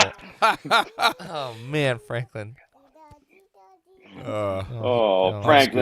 Franklin, guys. Is so okay, guys. So I Will Go.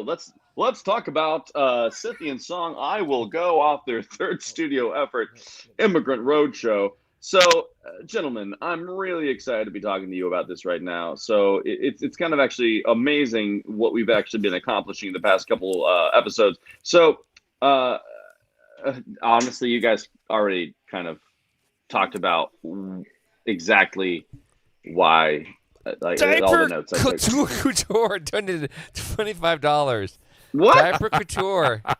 Oh my gosh! Awesome.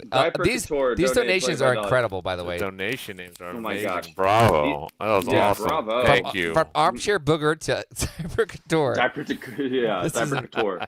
Oh, man. Yeah. I can't believe it. We're almost to $200. Honest, guys, the notes I took on this were Alex, the accent, why? and where did you hear the song first? So you already covered both of those. At the same time, there was another Scottish song that we never did, which was at the same time, which I love so much. It goes, wah, wah, an effect for Charlie, wah, wah, the draw the sword, wah, wah, the up and rally at the royal prince's word. How do you sing that in an American accent? Question. Wah wah pedal. Wow wow. I don't know. So wah wah. So there actually are a certain song like how do you not sing it if you sing it in an American accent? It's like wah wah, an effect for Charlie, wah wah, an effect for sword. It just doesn't work. It just doesn't work. We could bring Ben David Warner into this as an expert. Actually, that's true. Ben David is good. So, to analyze exactly why I spoke.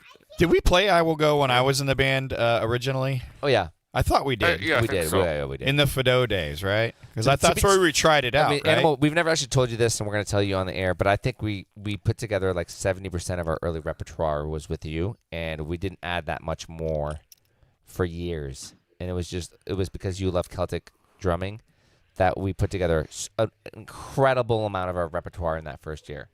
It's fun. That's what we like to do. Yeah. We like to put stuff together. And we're doing it again. My wife thinks I sound Midwest. In the kitchen. Well, there'll be no bolts or doors between us, Mary Kate. Right before we got on, the kids were all watching there's a new Netflix version of Little House on the Prairie. And I literally, I'm like in here trying to configure all this stuff with you guys and like get all this stuff worked out before the stream went on. And I just hear my kids going, "That never happened. That's not in the book." Yep, I'm reading Farmer Boy right now, which is, by the way, an incredible book.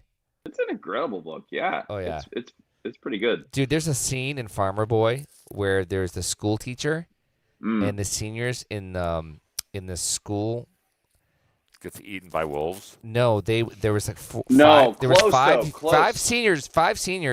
They would come in and they would force the teacher to reprimand them. So when the teacher came to spank them on their hands with the rulers, they beat him to death. That's the Farmer Boy. And as soon as that chapter started, right. I'm all ears. What's going on now? And it's an incredible chapter. You have to read the book. And about how the teacher got him back. Yeah, that's right. The teacher got him back. I forgot exactly. It was the teacher who died. His best friend became the teacher afterwards.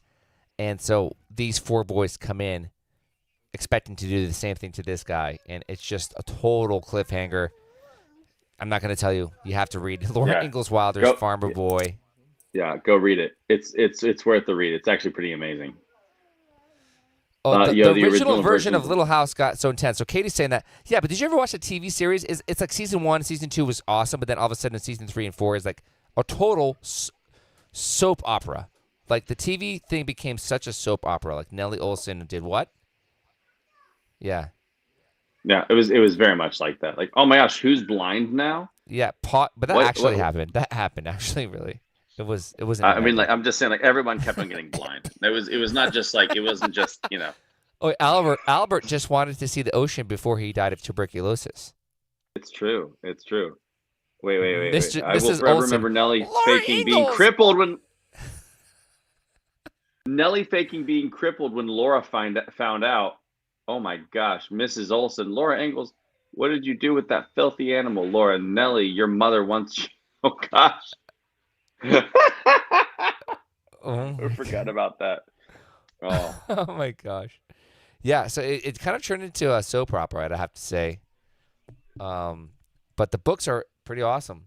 Maybe we'll do that as our band reading in the van. Ethan can do his dad band reading voice. Are we still talking about I Will Go? This is we are still talking about I Will Go.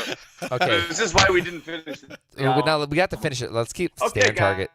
Guys, next up on the list, all right, guys. So let's stay on target, guys. So the next on the list is Follow Me Up to Carlo. Well, the beginning of the song reminds me a bit of Ramble On by Led Zeppelin. So I want to, encourage some of the listeners to, when we first start listening to that, just kind of key in on that a little bit.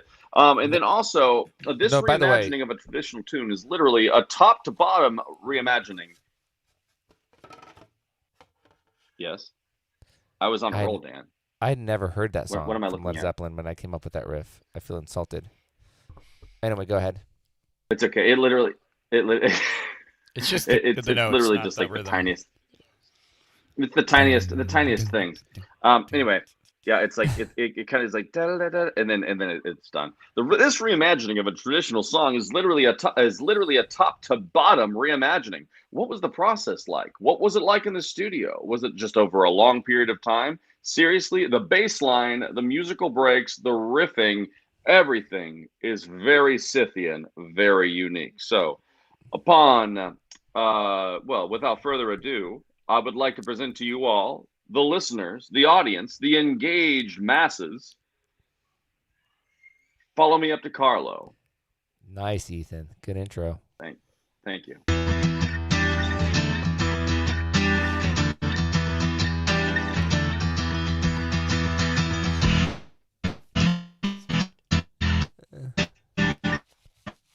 It's cutting in and out. Are you getting it?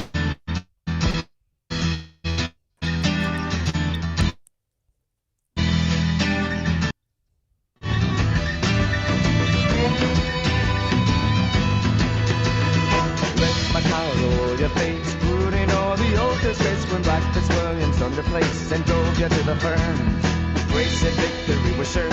Soon the firebrand he secured until he met the Glamular with Jack McHugh O'Byrne. Curses well, Lord Kildare, Jack would do what Jack would do. Now Fitzwilliam, have a care, falling is a sorrow. Up with halberd, out with sword, on we go for by the Lord. Jack McHugh has given the word, follow me up to Carlo.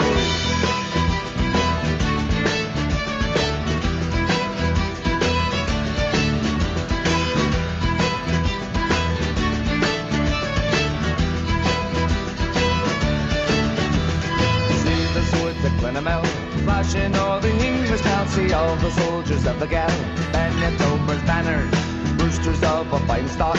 Will you let the English cock cry out upon an Irish rock? Fly up and change your manners. Curses well, Lord Kildare, Jack would do what Jack would do. Now Fitzwilliam, have a care, falling is a Starlow. Up with halberd, out with sword, on we go for by the Lord.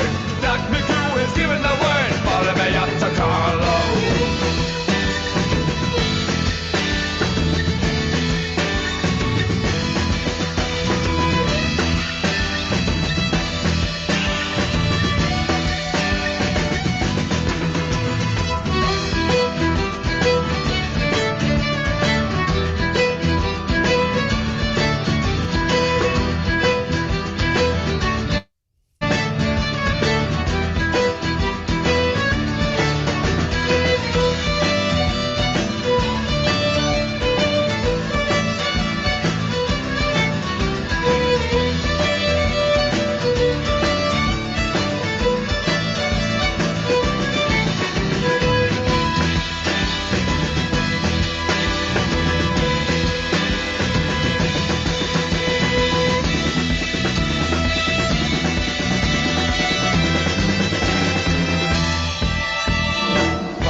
That was Follow Me Up to Carlo by Scythian, and that was actually off there. I accidentally stopped the show, but you know what? I'm so glad you were paying attention.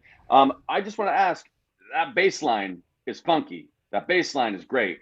I want to know, what was the process of writing the bass line? What was the process of writing this reimagining of this song? And what did that look like? Like what? Like where did it start? Where was it? Like when were you doing it when Animal was in the band? Were you doing it like because I'm all ears. I want to know. I was not there. Well, it was inspired actually. Our home bar in DC. This is before we started playing at Fidel Irish Pub. Was a bar in Bethesda, Maryland called Flanagan's, and it was owned by Stevie, a man from Belfast. So the two, Patty and Stevie, were both from Belfast, and they owned this pub, and that was our home up pub. And after each of the shows, we kick everybody out, and we do after hours. So for me, as an American, it was such a cool. I had never been to Ireland at that time. It was actually I've been once, but just briefly. But it was such a cool experience to be hanging out with people from Ireland. All the staff were from Ireland. We had, waiters from Cork. The owners are from Belfast, and we just do after hours. We always said that, we should have come with sunglasses because we always saw the sunrise whenever we played at Flanagan's Irish Pub in Bethesda. Well, Stevie, he was basically, you couldn't it took me about a year before I could understand him. He'd be like, Daniel, what if I was to tell you Yep. that there was one battle that the Irish fought against the English? It's the only one we have ever won. Only battle we have ever won. What about us to talk about that? It's called Follow Me Up to Carlo. What would I told you about that? So what I just say? That's how he talked. So to translate, he said, what if I told you that there was only one battle that the Irish ever fought against the British where they won? There's only one battle, and that battle was the Battle of Carlo. So this song, Follow Me Up to Carlo, is about the only victory that the Irish ever had against the English. And he introduced me to this song, and I was just so intrigued by the fact that this incredible fighting race never actually had any big wins, and this song documents it. And again, there was the trouble. How do I sing this? What accent do I sing this with? So I think I sang it mostly with an American accent, but there's some certain words like fiach McHugh. How do you sing that in an English accent? So that was the inspiration for wanted to. What? Is this a family stream? Fiach Are we allowed to say that? It's just a name. It's not actually a word. It's not a curse word. I'm sorry. But didn't Shane Hennessy tell us we did this with Shane Hennessy a couple of years ago? Yeah, and he was like, it's actually pronounced is it Fiek? Fiek? Is it Fiek? Yeah, he told us how to do it. Yeah, you're on thin ice here, Ethan. Oh, sorry. Wait, Dick McHugh. Therese, you think I'm elderly? I feel like the elderly Dan. Oh man, great. So the bass, the bass line is the bass line was actually one of our favorite parts of this song. So I'm actually very proud of the opening riff. It just came to me. I didn't listen to Led Zeppelin at that time, so I was proud of that riff. But the bass line, I think we had a sound engineer at the time named Nathan Rudolph. Like, Alex, do I remember correctly that Nathan helped us come up with that bass line? Yes, I think you're correct. Yeah, he was a bass player. He was a bass player by trade. We had two fiddlers in the band, and Alex was the stronger of the bass players originally because he just had been fooling around with the bass more. But Nathan, who was our sound engineer, was like, I'm actually a bass player, and what I'm hearing here, and he kind of started coming up with some of these riffs. And I whenever I listen to this song to this day, that bass line is so juicy. You're just like, I'm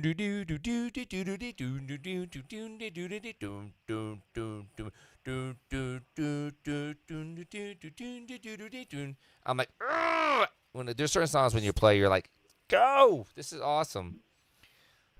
Yeah, it does weave in and out of the fiddle part really well. Like it's very, very rarely do you have like a counter line from another instrument that's like playing not a harmony with a fiddle line that actually like makes sense and doesn't just muddy up everything. And that was something that I was like, oh my gosh, that's so cool. So yeah, that was me. That's what I thought. This is what I heard.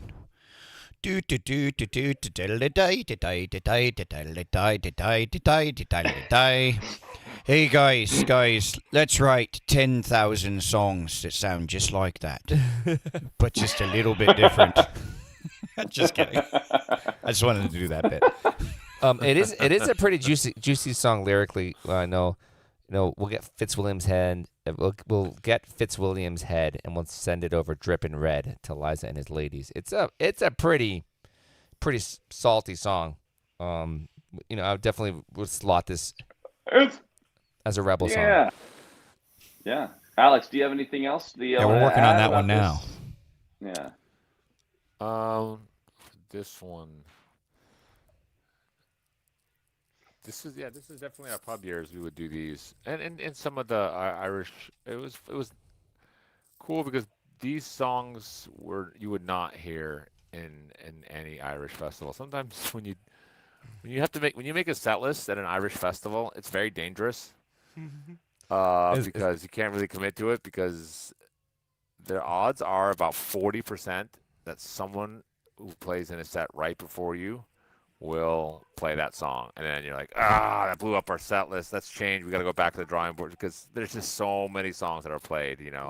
Like Galway Girl. Yeah. Case in point, like that is. It's kind of like it's like being a teenage girl going to prom, and you show up wearing the same dress as another girl. At prom, that feeling. You're like, it's true. That's always happened to me. So, Alex, you and I, very different individuals. I know you love the color pink. That doesn't surprise me, Ethan. I mean, no, but that's just. It is just sort of like this song you will never hear at any Irish festival, or I don't think we ever have in 20 years. I mean, you know who does a version that's actually slamming cut. Young Dubliners have a version actually, which surprised me. They admit they stopped playing it. They just don't play it ever. Yeah, that's true. That's true. The lyrics are a little heavy, and then we eventually stopped playing. I mean, of course, we started writing originals, and when you have originals, it quickly displaces the songs that are kind of pubbier songs. It's just like traditional songs, and so because you want to be able to feature your original stuff. So, but yeah, no, that's true. They do have a version of it, but I've never heard them play it. So this is cool to. It was fun playing this one because you knew that nobody had but you would always get this nod of respect from the Irish folks from Ireland, the musicians, like, whoa. We are so close to $200. We are so close to $200. That's what Franklin just said. That we are at 175, guys. We're so close. We can almost feel the. We always get the majority of our donations like at the tail end of the stream. I always. My question is that because people have been drinking longer? That's I don't know. So that's true. So let's just keep it rolling here. Let's keep it rolling here, and then if there's others like let's random keep stuff. it rolling. Do we need to do stop the show here or? All right, here we go. Absolutely. Why don't we? Why not? Aylin, this is for you. All Aylin. right. Next up is Scythian's. Yeah, Aylin, this is for you. All right, here we go. So after this, I'm just going to ask these questions, and then you guys can answer them however you want. So here we go. Up next is Stop the Show off of Scythian's third studio effort, Immigrant Roadshow. Here we go. Ethan's frozen. This is awkward. Everything's frozen. Oh no. Oh no. Oh no, what do we do now? What do we do? Oh, guys. I'm just going to hold the phone up to my, man. Lost Ethan. We lost Stop Ethan. The show. Hey, guys.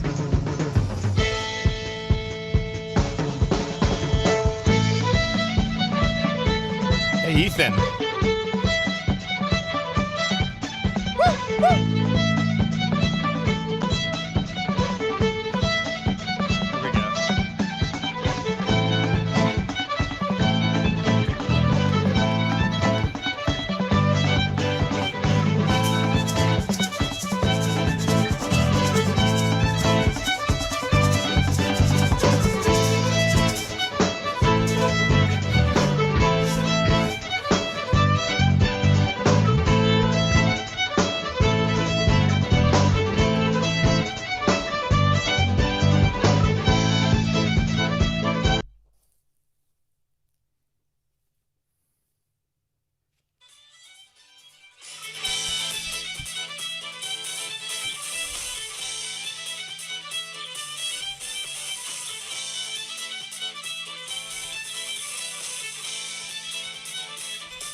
Junkies.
That was Stop the Show by Scythian.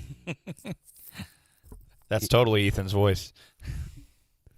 No, Ethan, we can't hear you, buddy. No. Can't hear you. Oh, so yeah, that is definitely Evan even to donated $25. Thank you. Even to get it all out. Cough out the demons. Get them all out. That's right. I'll be back. I need water. Uh-oh.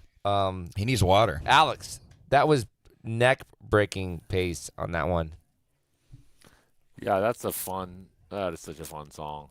Set of tunes there. I think that's originally the first two tunes are actually Scottish tunes. Mm-hmm. And the last one is obviously an Irish one. So it's, yeah, there you are. There he is. You do exist. Yes. Yes, we can hear you. Don't make this more awkward than it already is.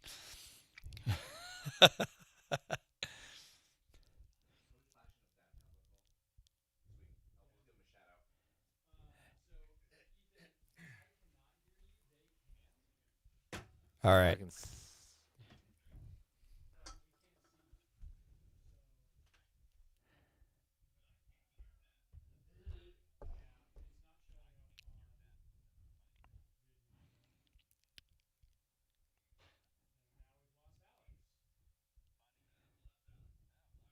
You gotta love technology. Now it's just Animal on the couch, and no one can see Ethan. All right. Anyways, here we are, live with Animal. Yeah, that's a fun one. When we did that, when we do that at festivals, it's a pretty fun drummer fiddle kind of duo thing going on. And I remember the first couple times I got back with the band, it was like, "Hey, don't play it so fast." I'm like, "I thought you wanted to go that fast," but you know. It's a difficult thing to find that balance there. While these guys figure this all out, I can hear everything going on, but I think I'm the only one on the stream right now. This is awkward. The drummer who works in the back is sitting here on the couch. What questions do you have? Yeah. We lost everybody. I have a question. Yeah. So we were driving. We were driving a couple of days ago, and my 4-year-old daughter just gets out of the car and she says, "Mama, why does Animal have such a beautiful voice?" Oh. Because I don't sing too much. Oh, man. We're like, well, he's got a great voice. So we do think you have a great voice. And the fact that you didn't sing very much in the first time around 20 years ago, it's great to have you singing more now. We used to cover a couple things. Then we did some Dave Matthews. Yeah. Animal used to sing Two Step by Dave Matthews. Would you guys like us to resurrect that one? Okay, this is a never-ending battle between fiddle and drums. Yes, it's like the ocean in the sand. Never ending. All right. Actually, Aylin was asking. Tell us about your trip to Ireland and the competition there. Oh gosh, yeah, I was gone. So the last couple weeks I've been gone. I was in Florida teaching orphans drumming. No, I was doing a drumming school, and last week we went to the All Ireland Pipe Band Championships with the City of Dunedin Pipe Band. That's the band I play with all the way down in Florida. So I fly down there. I have a lot of friends down there, and we stayed in Dublin. So we were a little dorm. I'm trying to think of the dorm name. It was like Gareth College or Griffith College dorms. So we were sort of away from the Temple Bar and all that kind of stuff, but we were competing against a lot of the best bands right in Ireland. The best bands in Ireland. We play in the grade 2 level, which grade 2 is just below like premier, like the absolute best. So where it's still basically a professional pipe band and extremely difficult. But we ended up getting outed by Manor Cunningham Pipe Band, and they were 1 point away from being the All Ireland champions. So we were the runners up, but we did win the best drum corps, which was super fun. And so after you ate a big full Irish breakfast, after you were done eating, you won. Yeah, exactly. With the Dunedin Pipe Band. Yeah. So we got an All Ireland champion right here. Best you.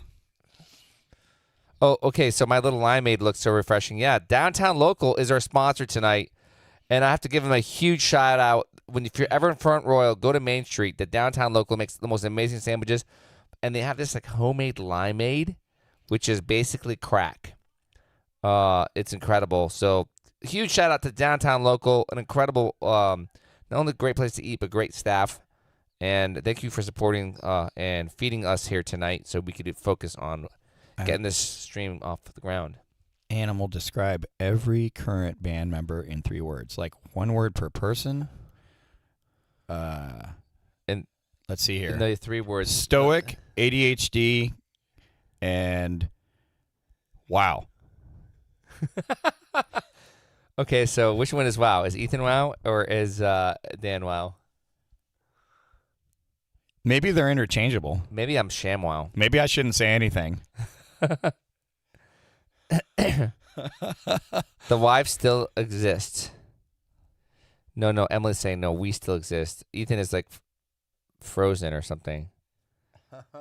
Okay, love limeade so much more than lemonade. Yeah, actually, I never had Franklin. I never had limeade before. I went to the Downtown Local, and I started out getting lemonades, but I have to say, I made the Folger switch, and I've never gone back. Limeade makes the body good. He's so good at this.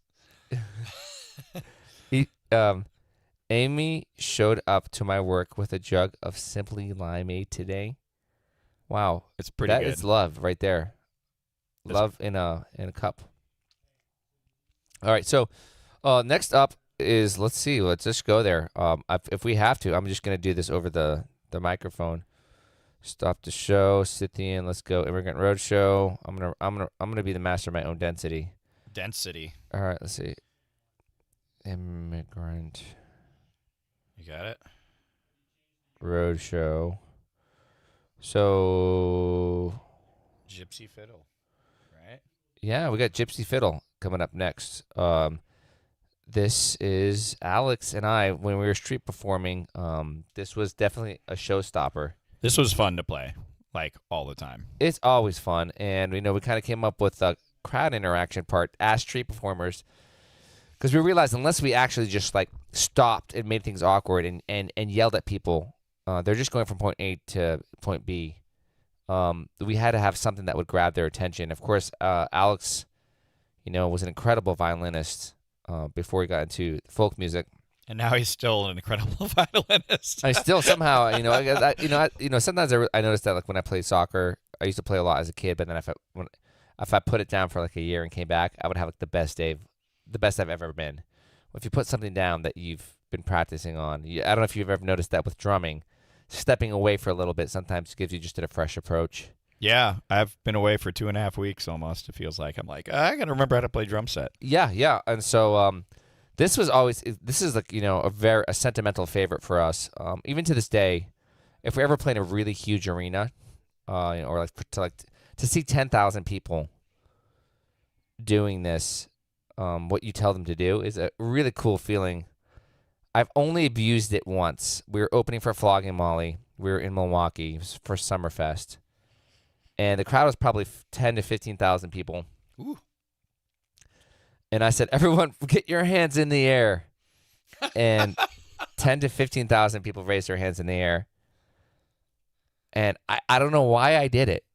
I said, now everybody, touch your nose like this. And I watched 15,000 people go like this. And Alex shot me a look like, you son of a, if you ever do that again, I will kill you. It was a temptation. But anyway, so without further ado, this is, Ethan, do you have power to play or no? If I not, don't think he does. okay, I'm just going to do this. Gypsy fiddle. We have some.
That was my cheek. His cheek interfered with the track. You cheeky monkey.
Doc just donated $25. We're at $225. Thank you so much, Doc.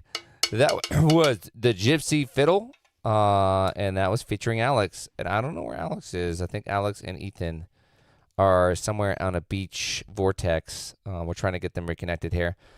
So that song is definitely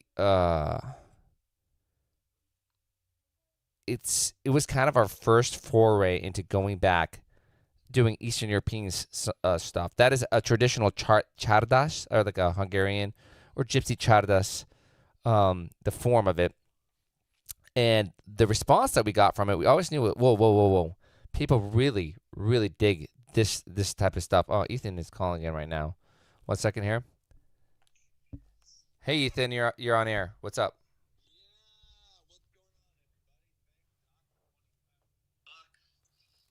So what's happening? And we have no idea what's happening. It just it's not allowing us to do video or anything of that nature. So I'm just calling to tell you that was great disc jockeying you did right there.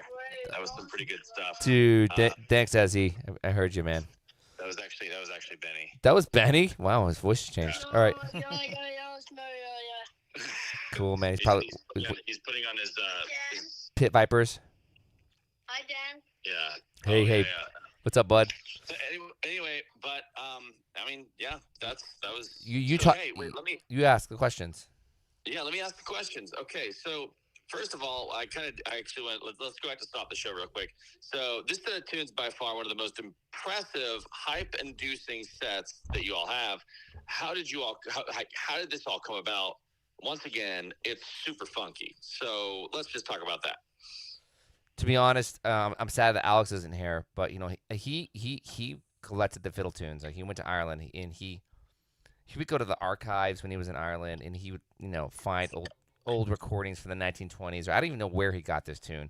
I think it's a Scottish song. Again, Alex was very attracted to the Scottish tunes a lot. Also old time, Scottish and old time. First, and then bluegrass, and then Irish and bluegrass. Like, that's kind of the hierarchy for Alex. It just in kind of like what he tends to gravitate towards. But then, what does ROFLMAO mean?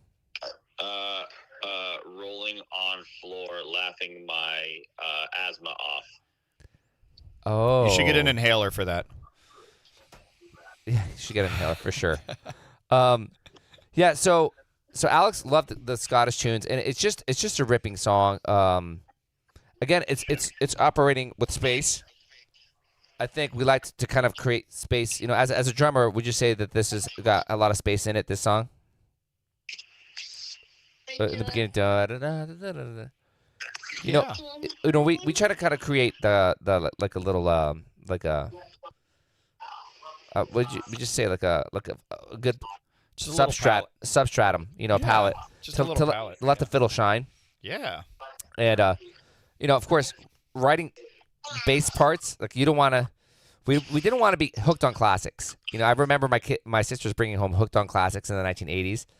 It's just, let's take classical music and just put rock beat over it. And Right. so we'd always kind of put it in the rock tumblers. Like, how could we make sure that we're not like hooked on classics? And so that that's what I would say. And we playing it live, it's just such a ripping tune. And we find that the Scottish tunes tend to have that. I mean, there's kind of something almost unhinged about the Scottish tunes. Maybe it's a reflection of the people. I don't know. They're always, you're walking this line between unhinged and hinged, and that's part of where the magic lies. Just the not knowing what's going to happen. It's so much fun, though. Totes. Yeah, wow, what a great answer. I'm so happy that you gave that to me. The next part of this question actually comes, how many takes did it take to get this song down? And the fiddles being so darn clean with how fast they are, man, how was that accomplished? I didn't know. All right, fantastic. Let's move on. That was a great question, but Alex is not on either. Are we even on? Because I don't even see ourselves. We are. Okay, yeah. Cool. Yeah, we're on. Yeah, well, how about you? You're playing guitar pretty fast. You're like, like, come on, let's talk about that, man. The fiddles aren't the star. Here, it's actually the rhythm There's guitar. Alex. The rhythm guitar is the star. You know what? Actually, Alex just came on, so you have to rephrase what you just said. Darn it. Awkward. Okay, wait. However Alex got on, I need to get on too. So wait a second. Alex, can you talk? Okay, yes. Oh. Ethan was asking for Stop the Show. Like, was that crazy fast for you, or were you just so used to playing fast at the time? Because recording that must have been quite a stretch from the listener's perspective, because your fingers are absolutely flying. What do you have to say? Oh no. Can he not talk now? What's going on? Yeah. Now you talk. Did you hear what I said? Yeah. Hello. Woof. Can you hear me? Me or Alex? We've lost everything. I'm not sure. No. The cyber monkeys are messing with us. Yeah, we hear you. We hear you. Cyber monkey. What's up, Sam? What? Call Lex. Yeah, we can hear you. It's the curse of the dirty diaper. That's right. We're in the dirty diaper. If you can get us out of the dirty diaper, we can all talk again. Guys, it's so true. We need to. It's the it's the brown spot. It's the brown spot. Noise. It's the brown spot. Oh man. Between unhinged and hinged, would that be partially hinged? That would be hinge. All right. So while we're waiting here, and we have Lex on tech support here, do you have anything else you want to say to me? Lex support. Talk to me, Ethan. Any questions about the next song? Oh my gosh. So I'm so excited you asked me. So wow. Okay, guys, I'm live right now. Hi. So that song was actually Gypsy Fiddle. And what I wanted to know was like 2 Ukrainian songs on one album. How did you do it? Where were you all at this point, realizing that people like wanted to hear your Ukrainian music like just as much as they wanted to hear like interpretations of Irish traditional tunes? Can you like tell me more about that? Kappa, kappa, kappa. Oh, kappa, kappa, kappa. Oh my gosh. This isn't real. Well, I really appreciate the thoughtfulness you put into this question, and the answer is yes. Wow, thanks. So I think I partially answered this while you were off air. That this was kind of like for us a big moment. Being street performers, they're realizing that people did want to hear Eastern European stuff, and that gave us the confidence to kind of lean more heavily into our Ukrainian traditions. And this kind of was the flagship for that, for kind of what is our hallmark sound now. Oh my gosh, that was so smart. Like, wow. Okay, so like, was this also like something you both worked out during your street performing days, like the Gypsy Fiddle thing, like Ukrainian like doodly doos? How are you so good at this? This is incredible. Oh my gosh. But like seriously, like was this something like you both like worked out? Was this like something that you guys would like busk with? Oh, totally. Yeah, this was. We used to busk in Old Town Alexandria. There was these steps going to the torpedo factory, and we would very often, probably at least once every night, have a cop show up and break up the crowd. Sometimes we'd have between 100 and 200 people gathered around us, and Alex had the idea because people kept on asking, "Listen, do you have an email list? Because you have to let us know next time you're street performing because I want to bring my family out."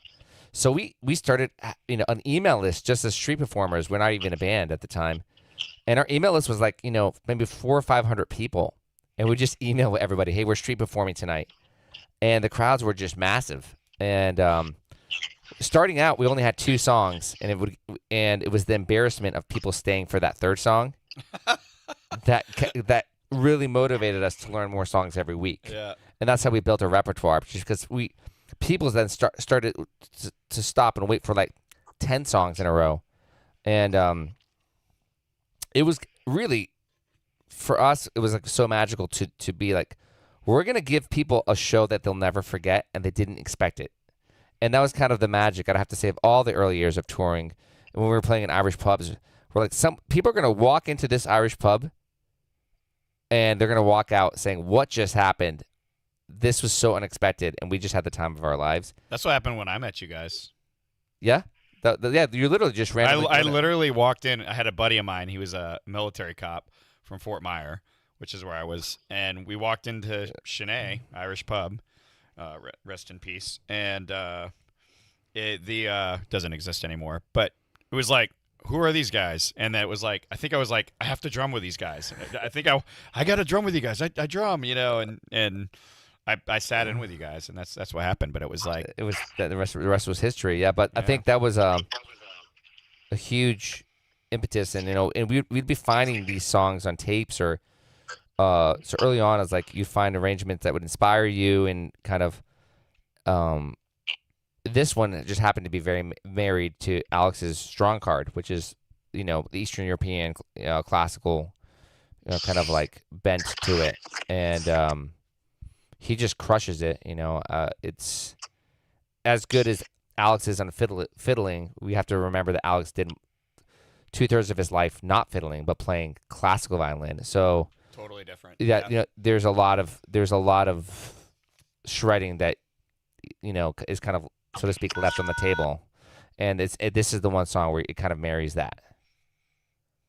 Oh my gosh, I love that answer. Thank you so much. Why do I feel like you're hitting on me? Who's to say I'm not? Okay, anyway. Well, was that? Stop it. You stop it right now. I will scratch your eyes out. Was this something you all had to learn as children? Was that song something that was drilled back in the day? It was like, you will learn this song or there will be no sleep for you. I just want to say, from the solidarity for the Ukrainian children in America. Oh my gosh! No. We, this is a song that we probably had heard growing up, but it's. I would say it leans more Hungarian. And my dad was. Yeah, it's a Hungarian child of us. I would say, but at that time there was really no borders, and where my dad is from is like Halachina, the Carpathian Mountains, and it's a region in the Carpathian Mountains called the Halachina. Well, that's basically contested by Hungary, Bulgaria, Ukraine, and maybe Poland. That region is contested. It's kind of like West Virginia, except no one claims West Virginia. So Yeah, it's actually the opposite of West Virginia. That makes a lot of sense. Thank you for putting it in those terms for a simple West Virginianite like me. Simpleton. Don't cut yourself short. There be whales. Well, it's okay. Anyway, guys. Okay, well, fantastic. Weirdly enough, I'm really enjoying this little phone conversation we're having here. Didn't know that that this was all going to happen. Apparently, Video Ninja's getting really funky and weird, just like some of the fiddle tunes of Scythian and Immigrant Roadshow. Kind of funky, kind of weird, but you love it because it kind of stretches you to do things new. Up next on the docket's actually a wonderful song called Fields of Athenry, which is an original arrangement of a traditional tune, which is a great way of putting it from now on. Interesting story about this one. I'll tell you later. I'll tell you later. I want you to tell me later. As soon as we listen to this song, I've got so many questions. My word. But just wait a second. I'll get to it. You're say what? What did you say, Sam? Restream is out. Restream is out? Yep. Are we online? No. Like the whole stream is dropped? I mean, yes, the Ethernet is connected, and there's no. People are still chatting on. I'm still seeing it. Okay, well, it's not streaming on Restream, so I'm trying to figure that out, and I can't get a hold of Lex. All right. Okay. Well, let's see what we can do. Let's just play it, and we'll hope for the best. Okay. Wait. I can. Wait. You know what's going to be really weird? Tell me if you can hear this. YouTube is online. All right, tell me if you can hear this. Here we go. All right, Teresa's. My lonely prison Yes. wall. I can. I can hear it. Can the people hear it? Super chat. Give us a thumbs up if you can hear it. Super chat. Michael, they have taken you away. Can you hear it in the super chat? No. For your stole true valiance call. They can't hear it. Secret lies waiting in the bay.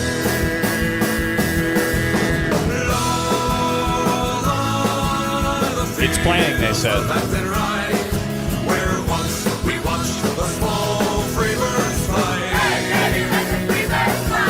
Our love was on the wing. We had dreams and songs to sing. It's so lonely around the fields of left and right. My lonely prison wall, I heard a young man calling. You sped it up, Ethan. Nothing matters, Mary, when you're free. Against the famine and the crown, I rebel, they ran me down. Now you must raise our child a decade.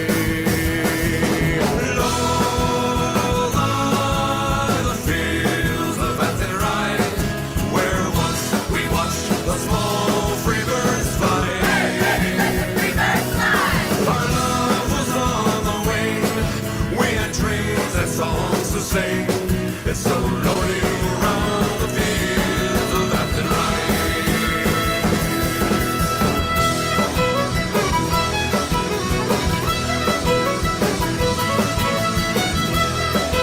Aylin donated $50.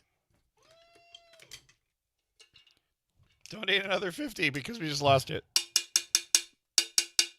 Oh, did we just lose it? You're playing with my emotions.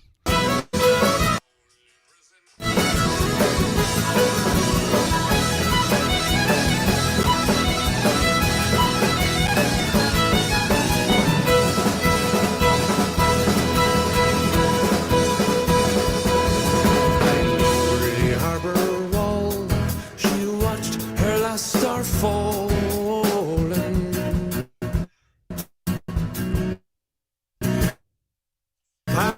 As the prison ship sailed out against the sky, her love in white of Athenry. Low lie the fields of Athenry, where once we watched the small free birds fly. Our love was on the wing. We had dreams and songs to sing. It's so lonely around the fields of Athenry.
don't understand. Yeah. But you're cutting the music's cutting it out.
Hey.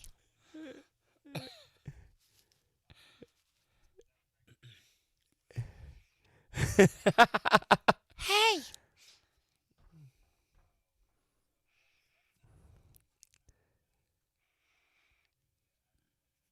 Yeah.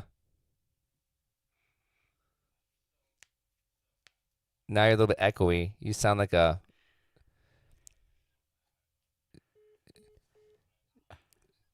You sound like Superman 2 when Zod and his cronies come. That's what the effect they had on there. Kneel before Zod.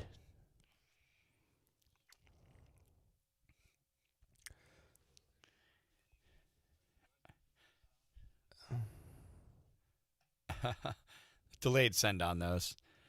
All right, so Alex apologizes. He's recharging his phone because his battery died again. Here, Ethan, just call me, Ethan. Just call me. Just call me, son. All right. All right. Making a call. How are you doing today? That was intense, bro. Oh my word. I'm having so much fun, guys. I know. We're not at 500 yet. We're not at a clean diaper, but we're so close to a clean diaper. Guys, that was Fields of Athenry by Scythian off their third studio effort, Immigrant Roadshow.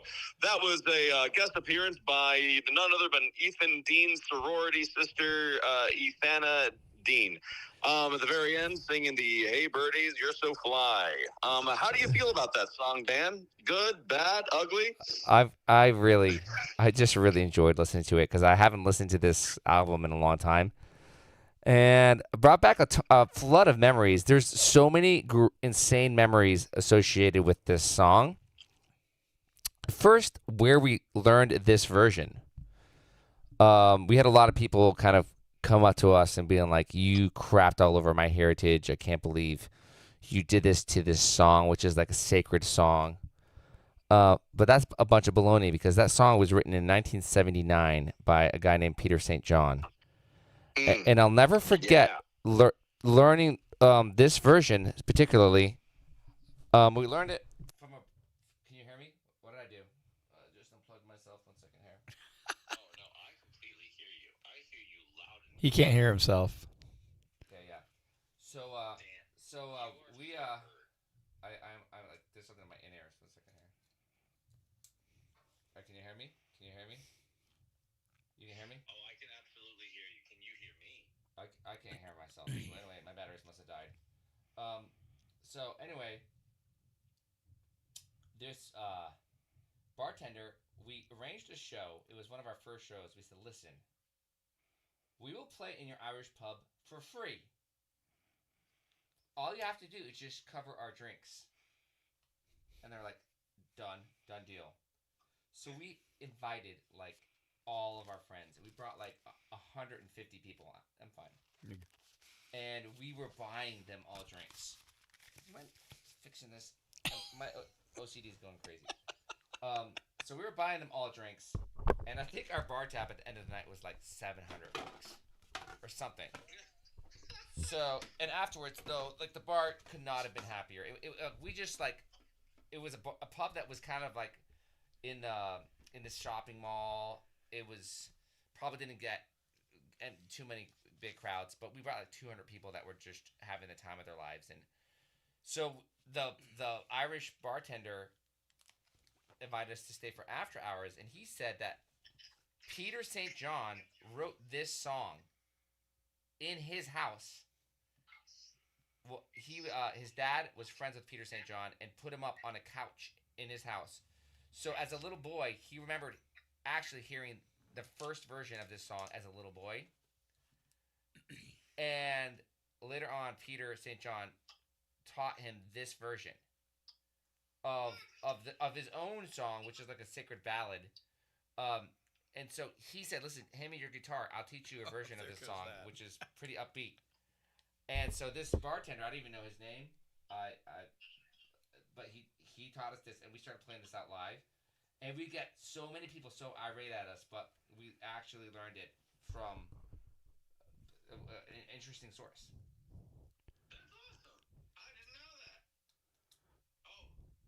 I don't know if anybody can hear us. Yeah, that's what I thought. Wow. Oh my gosh! Apparently the internet crapped out. Yeah, my ears just died too. Wait, is our internet dead? Maybe.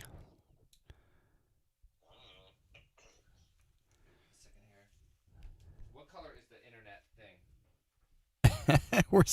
I can still see us on YouTube though.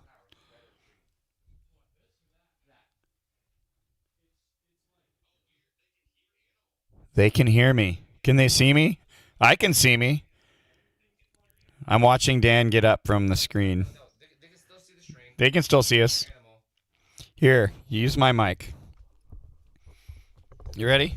Okay. All right. So I'm going to repeat the story. This brings me a ton of joy because we learned this song in a very roundabout way. We had, can you hear me? Give me a thumbs up if you can hear me. Okay. So we were early on as a band, and so we went into this Irish pub in like a suburb, almost like a shopping mall that had an Irish pub in it. And we said, "Listen, we'll play a show for free. All we need is for you to buy our drinks." And so we shook on it, and we brought like 100 friends, and we had the time of our lives because we kept on buying drinks for our friends. And so the whole pub was just like rocking like it had never rocked before. And afterwards, like the bartender was like, "This is incredible. Stay for after hours." So we stayed. He was from Ireland, and he said, people kind of really hated the way we played this song. They said we were kind of like doing sacrilege to this incredible ancient hymn. Wrong. This guy said, "Listen, Peter St. John was a good friend of my dad's. He wrote this song in 1979. And I remember he was staying with us in our house and sleeping on the couch downstairs the night he wrote this song. And in the morning, he played it for me and my dad. So I was just a little boy. And, he taught me this version that's kind of upbeat. If you give me your guitar, I'll teach you this version of Fields of Athenry. And it was the version that we have on this album. We, of course, really started jamming it out, and we changed it a little bit. But the whole "Hey Baby, Let the Free Birds Fly," this was from this bartender. I don't remember his name. It was early on. And so we did so well that then the next time we said, "Listen, we'll give you $500 to come back. Just bring your friends." So we came back and we did another show, and we brought 120 of our friends because we were buying our friends drinks the first night. And then so we're just buying everybody drinks for coming out, and everyone is just losing their mind again. And then so they give us $500, and then they hand us a $700 bar tab. So we ended up paying $200 to play that night. But we came away with this version of Fields of Athenry. So I think it was worth it. And it is a beautiful song, but what I really love about it is Alex's fiddle part. I think he uses Copland's "Fanfare for the Common Man," And so the way he weaves it in here, I think, is genius. Because I'm pretty sure it's fanfare for the common man. Let me just turn on my in-ears here. I'm so sorry we're having such technical difficulties here. I agree, Emily. I can't wait till we're all back together. It just was bad timing with all our vacations stacked away. And then the jam, we do put with the circle being broken in there and live. This is when like Fado, people were swinging off of the rafters. It was just playing this live in an Irish pub. Everyone's sweating over each other, like they're hoisting their glasses, like beers sloshing everywhere. It just was so much fun for us to play live. And then, hey, Birdie, you're so fly. You fly in the Athenride. That I forgot about that. That was pretty hilarious. We just got all the girls we knew into the studio to do that. And I remember that night was really funny because it was my birthday. And after we recorded that part, hey, Birdie, you're so fly, they all took me to the 930 Club where there was the air guitar championships. And they somehow got me on stage competing at the 930 Club in the air guitar championships. How'd you do? I definitely did not win. I think I got second place. But I was like rolling around on stage and trying to do flips or something. Suin! Woo, woo, woo, woo, woo! We're so close to a clean diaper, guys. So that song brought smiles to my face because there's all these little random things that I had forgotten about, like getting stuck with a bar tab, getting on stage at the 930 Club for the air guitar championship, and we hadn't played it in about a decade or 15 years, and we just resurrected it for these streams. So it's been pretty fun. $200 until clean. It's true.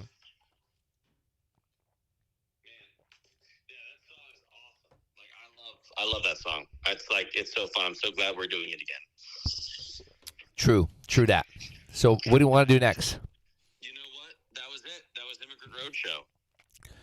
Wow, I feel like we just climbed a mountain.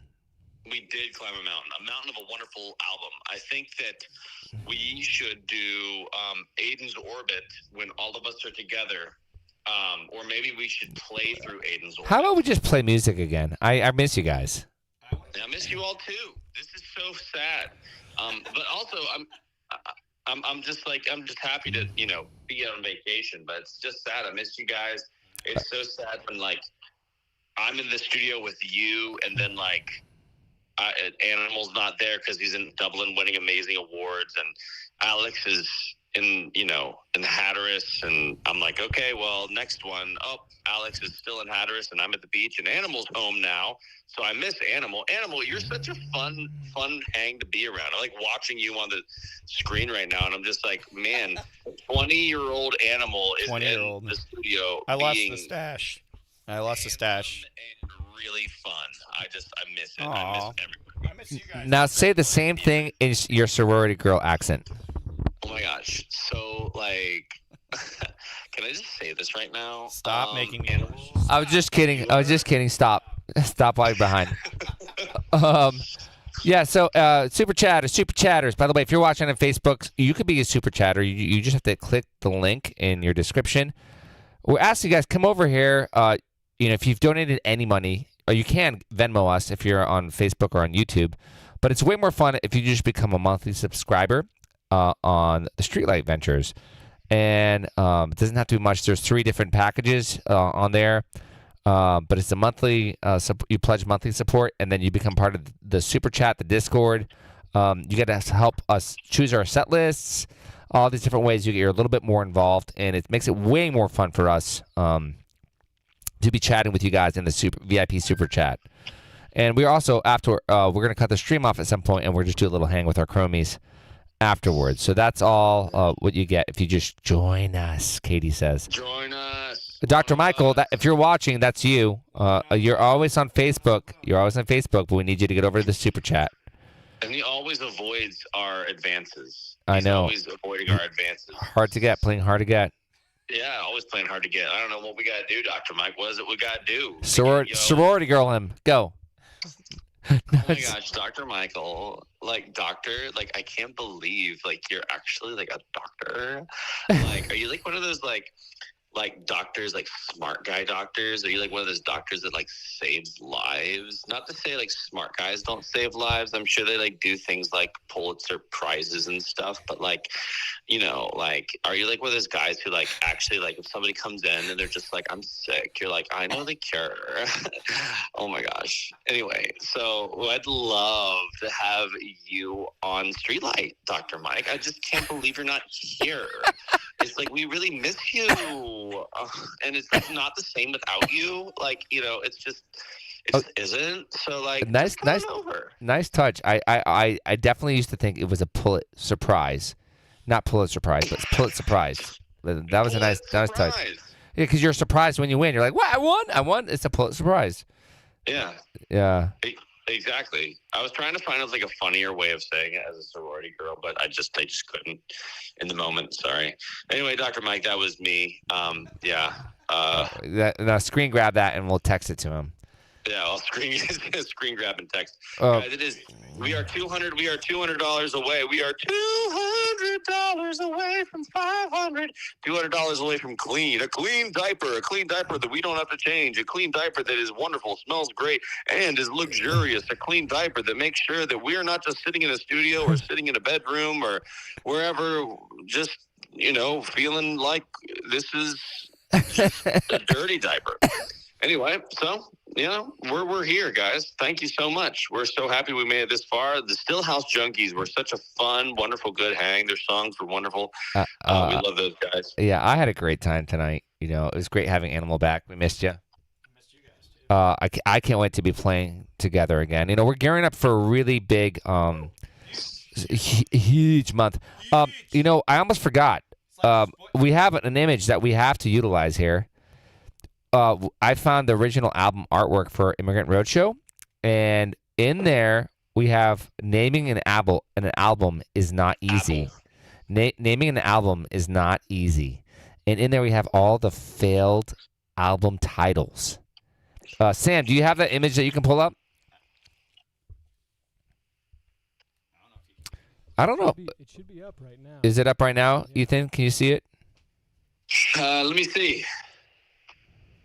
Okay, Dan. Let me see if I can see these album titles you're trying to put up on this page right here. No. Oh, there it is. It's up. It's up. Wow. There's some. I can't believe it. So. A whole bunch of scribbles. Yeah, those scribbles were all done. We had an 18-hour drive, our first time ever playing in Dallas. So we drove from D.C. to Dallas. I think we played a Fido show on a Thursday night, and then we just hopped in our van and started a long 18-hour drive to Dallas. And if you look on there, there's definitely some wine stains on it. There was, I think, 6 of us in the van, and we just take 2 guys up front. We're driving, and in the back, they just open up bottles of wine to get inspired. And we came up with a lot of failed album titles named. One of them is Chrome Diaper. Aluminum Heirloom is one. Space Junk is one. Stairwell to Nowhere. I wish I could see on a larger screen because I can't see here. Ethan, do you have the image? Dad, I'll pull these things up. What? Very quick. Okay. All right, here we go. Now I'm just gonna collect them all and make sure I say them out loud with my voice. Industrial Tricycle has Teresa's vote. We have Gypsy Tea Room. This turkey leg smells like Walmart is one of them. We have Space Junk. Baby boots. Blue collar bonnet. Baby boots. Baby boots. Pirate prosthetic.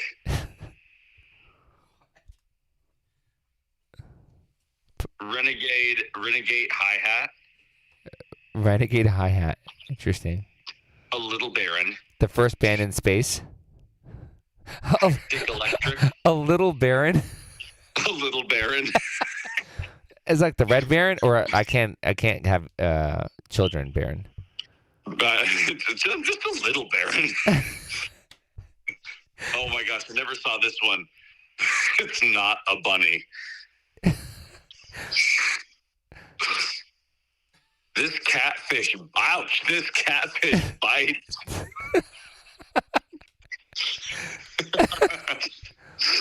Live or Die. That's a good one. Live or Die. Whale speak. Vegan Puma. Vegan Puma. Or vegan Grass Puma. Q-tips. Oh, those hurt. Operation Party. Limited buffet. No limits on the buffet. How long have you been standing there? That's so incredibly creepy. Marginal Ranger. From dusk till drunk. I want to know what the first word to this title was, because it's something Prancer. Technical Prancer or something like that. Was it Prancer? Surgical Prancer. I don't know. Catnip guilt trip. Tail tax.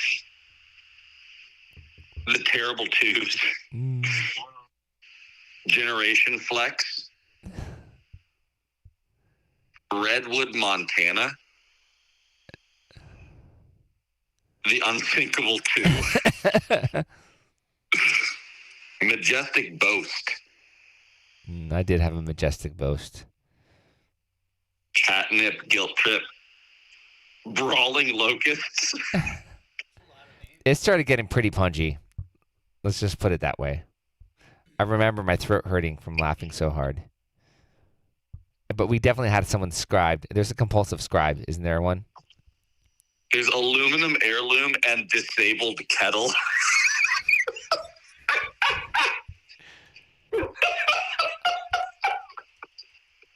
Can we do I need to talk to Lex. We should do a $5 subscription fee called Disabled Kettle.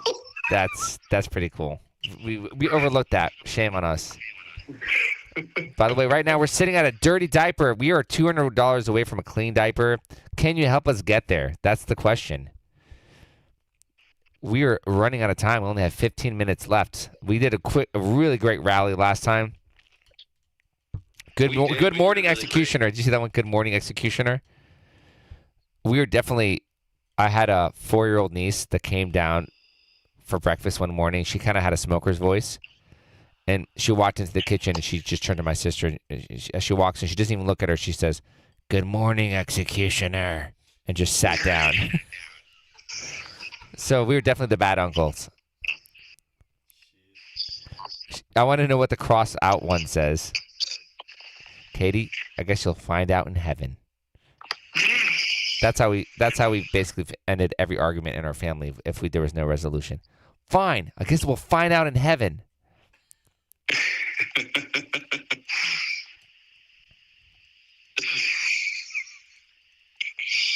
The fact that out of all of these, there's only one crossed out is actually pretty impressive. Yeah, we're always trying to keep it PG, you know. We're always PG. Try to keep it PG, you know. Keep it friendly for the kids. Friendly for the kids. The photos on there are amazing, actually, too. The Polaroids were very nostalgic. I think several of those were shot outside of a Red Roof Inn. Though we have some definitely crazy hotel stories. We should just have one whole episode of just crazy hotel stays. Is this the story that you told about cross jumping, like across like the beds? There's a photo of you cross jumping. Yeah, there is. That's from the story. Oh my gosh. Yeah. That's insane.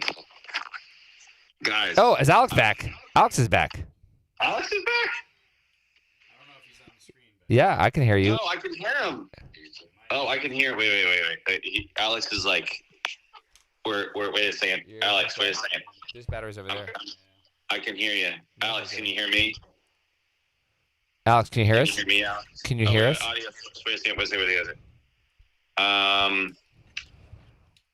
Built-in microphone, audio source.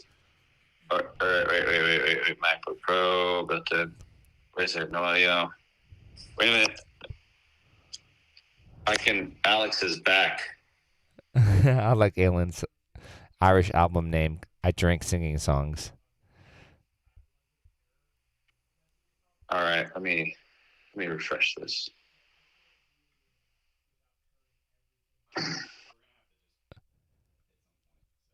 Yeah, Alex, I don't think we got you, man. I can hear you, but you can't hear us. 'Tis a shame. All right, could you text Alex that? 'Tis a shame. Alex, can you hear me? No, he can't. So Sam said the only way he can get Alex on Alex, is. you both can hear me now. Yeah, Alex hears me. Can you hear me? Alex and I are going to have our own conversation over here while you guys can have your conversation over there. That's weird. It's so strange how all that happened. Ethernet is secure, no internet. It was insane. Weird. All right. Well.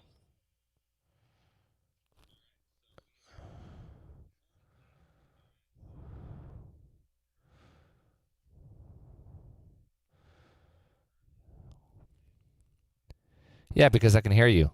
Why would I not hang up?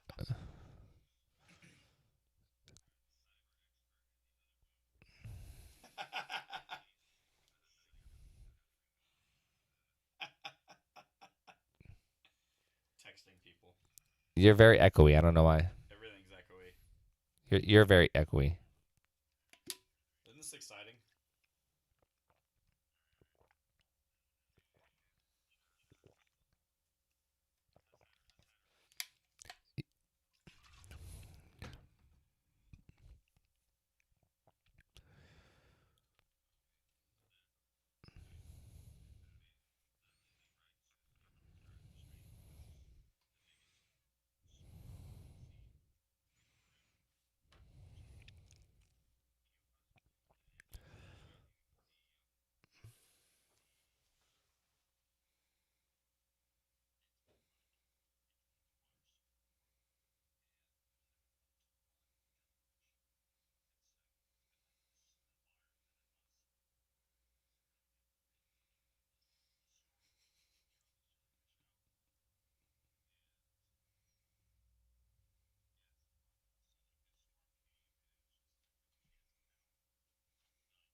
Well, hey E, Ethan, can you hear me?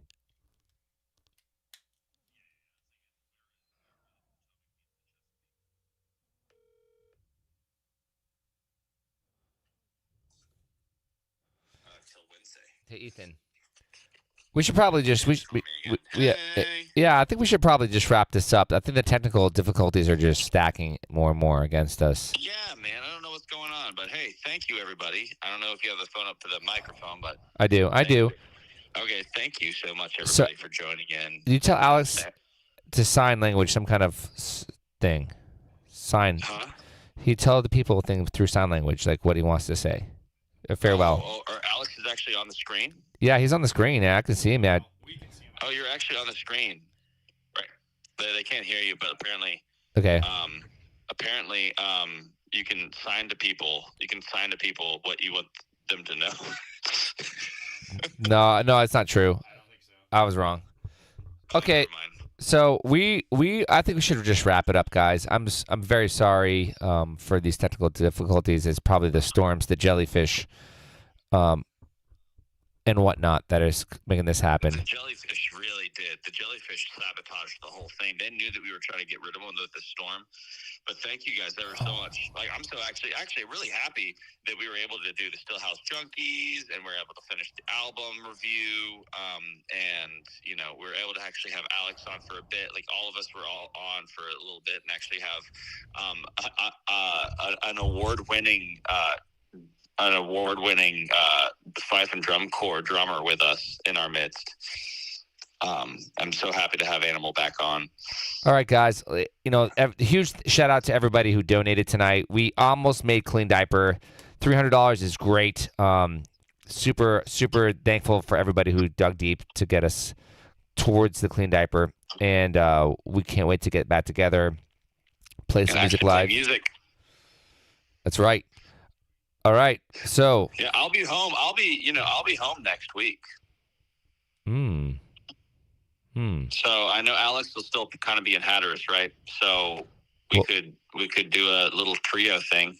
That's right. Triage. It's called. A triage. We'll just call it triage. A trio triage. Okay, huge shout out to Downtown Local again. One last time for catering tonight. Thank you so much. Y'all are so kind, and the food is so delicious. And we look forward to seeing you guys next Thursday. Just went to share this insane milkshake recipe: frozen watermelon, squeeze of lime, pinch of salt, sweetened condensed milk, coconut cream. Everybody should try it. Done. On that note, over and out. Bye, everyone. Bye.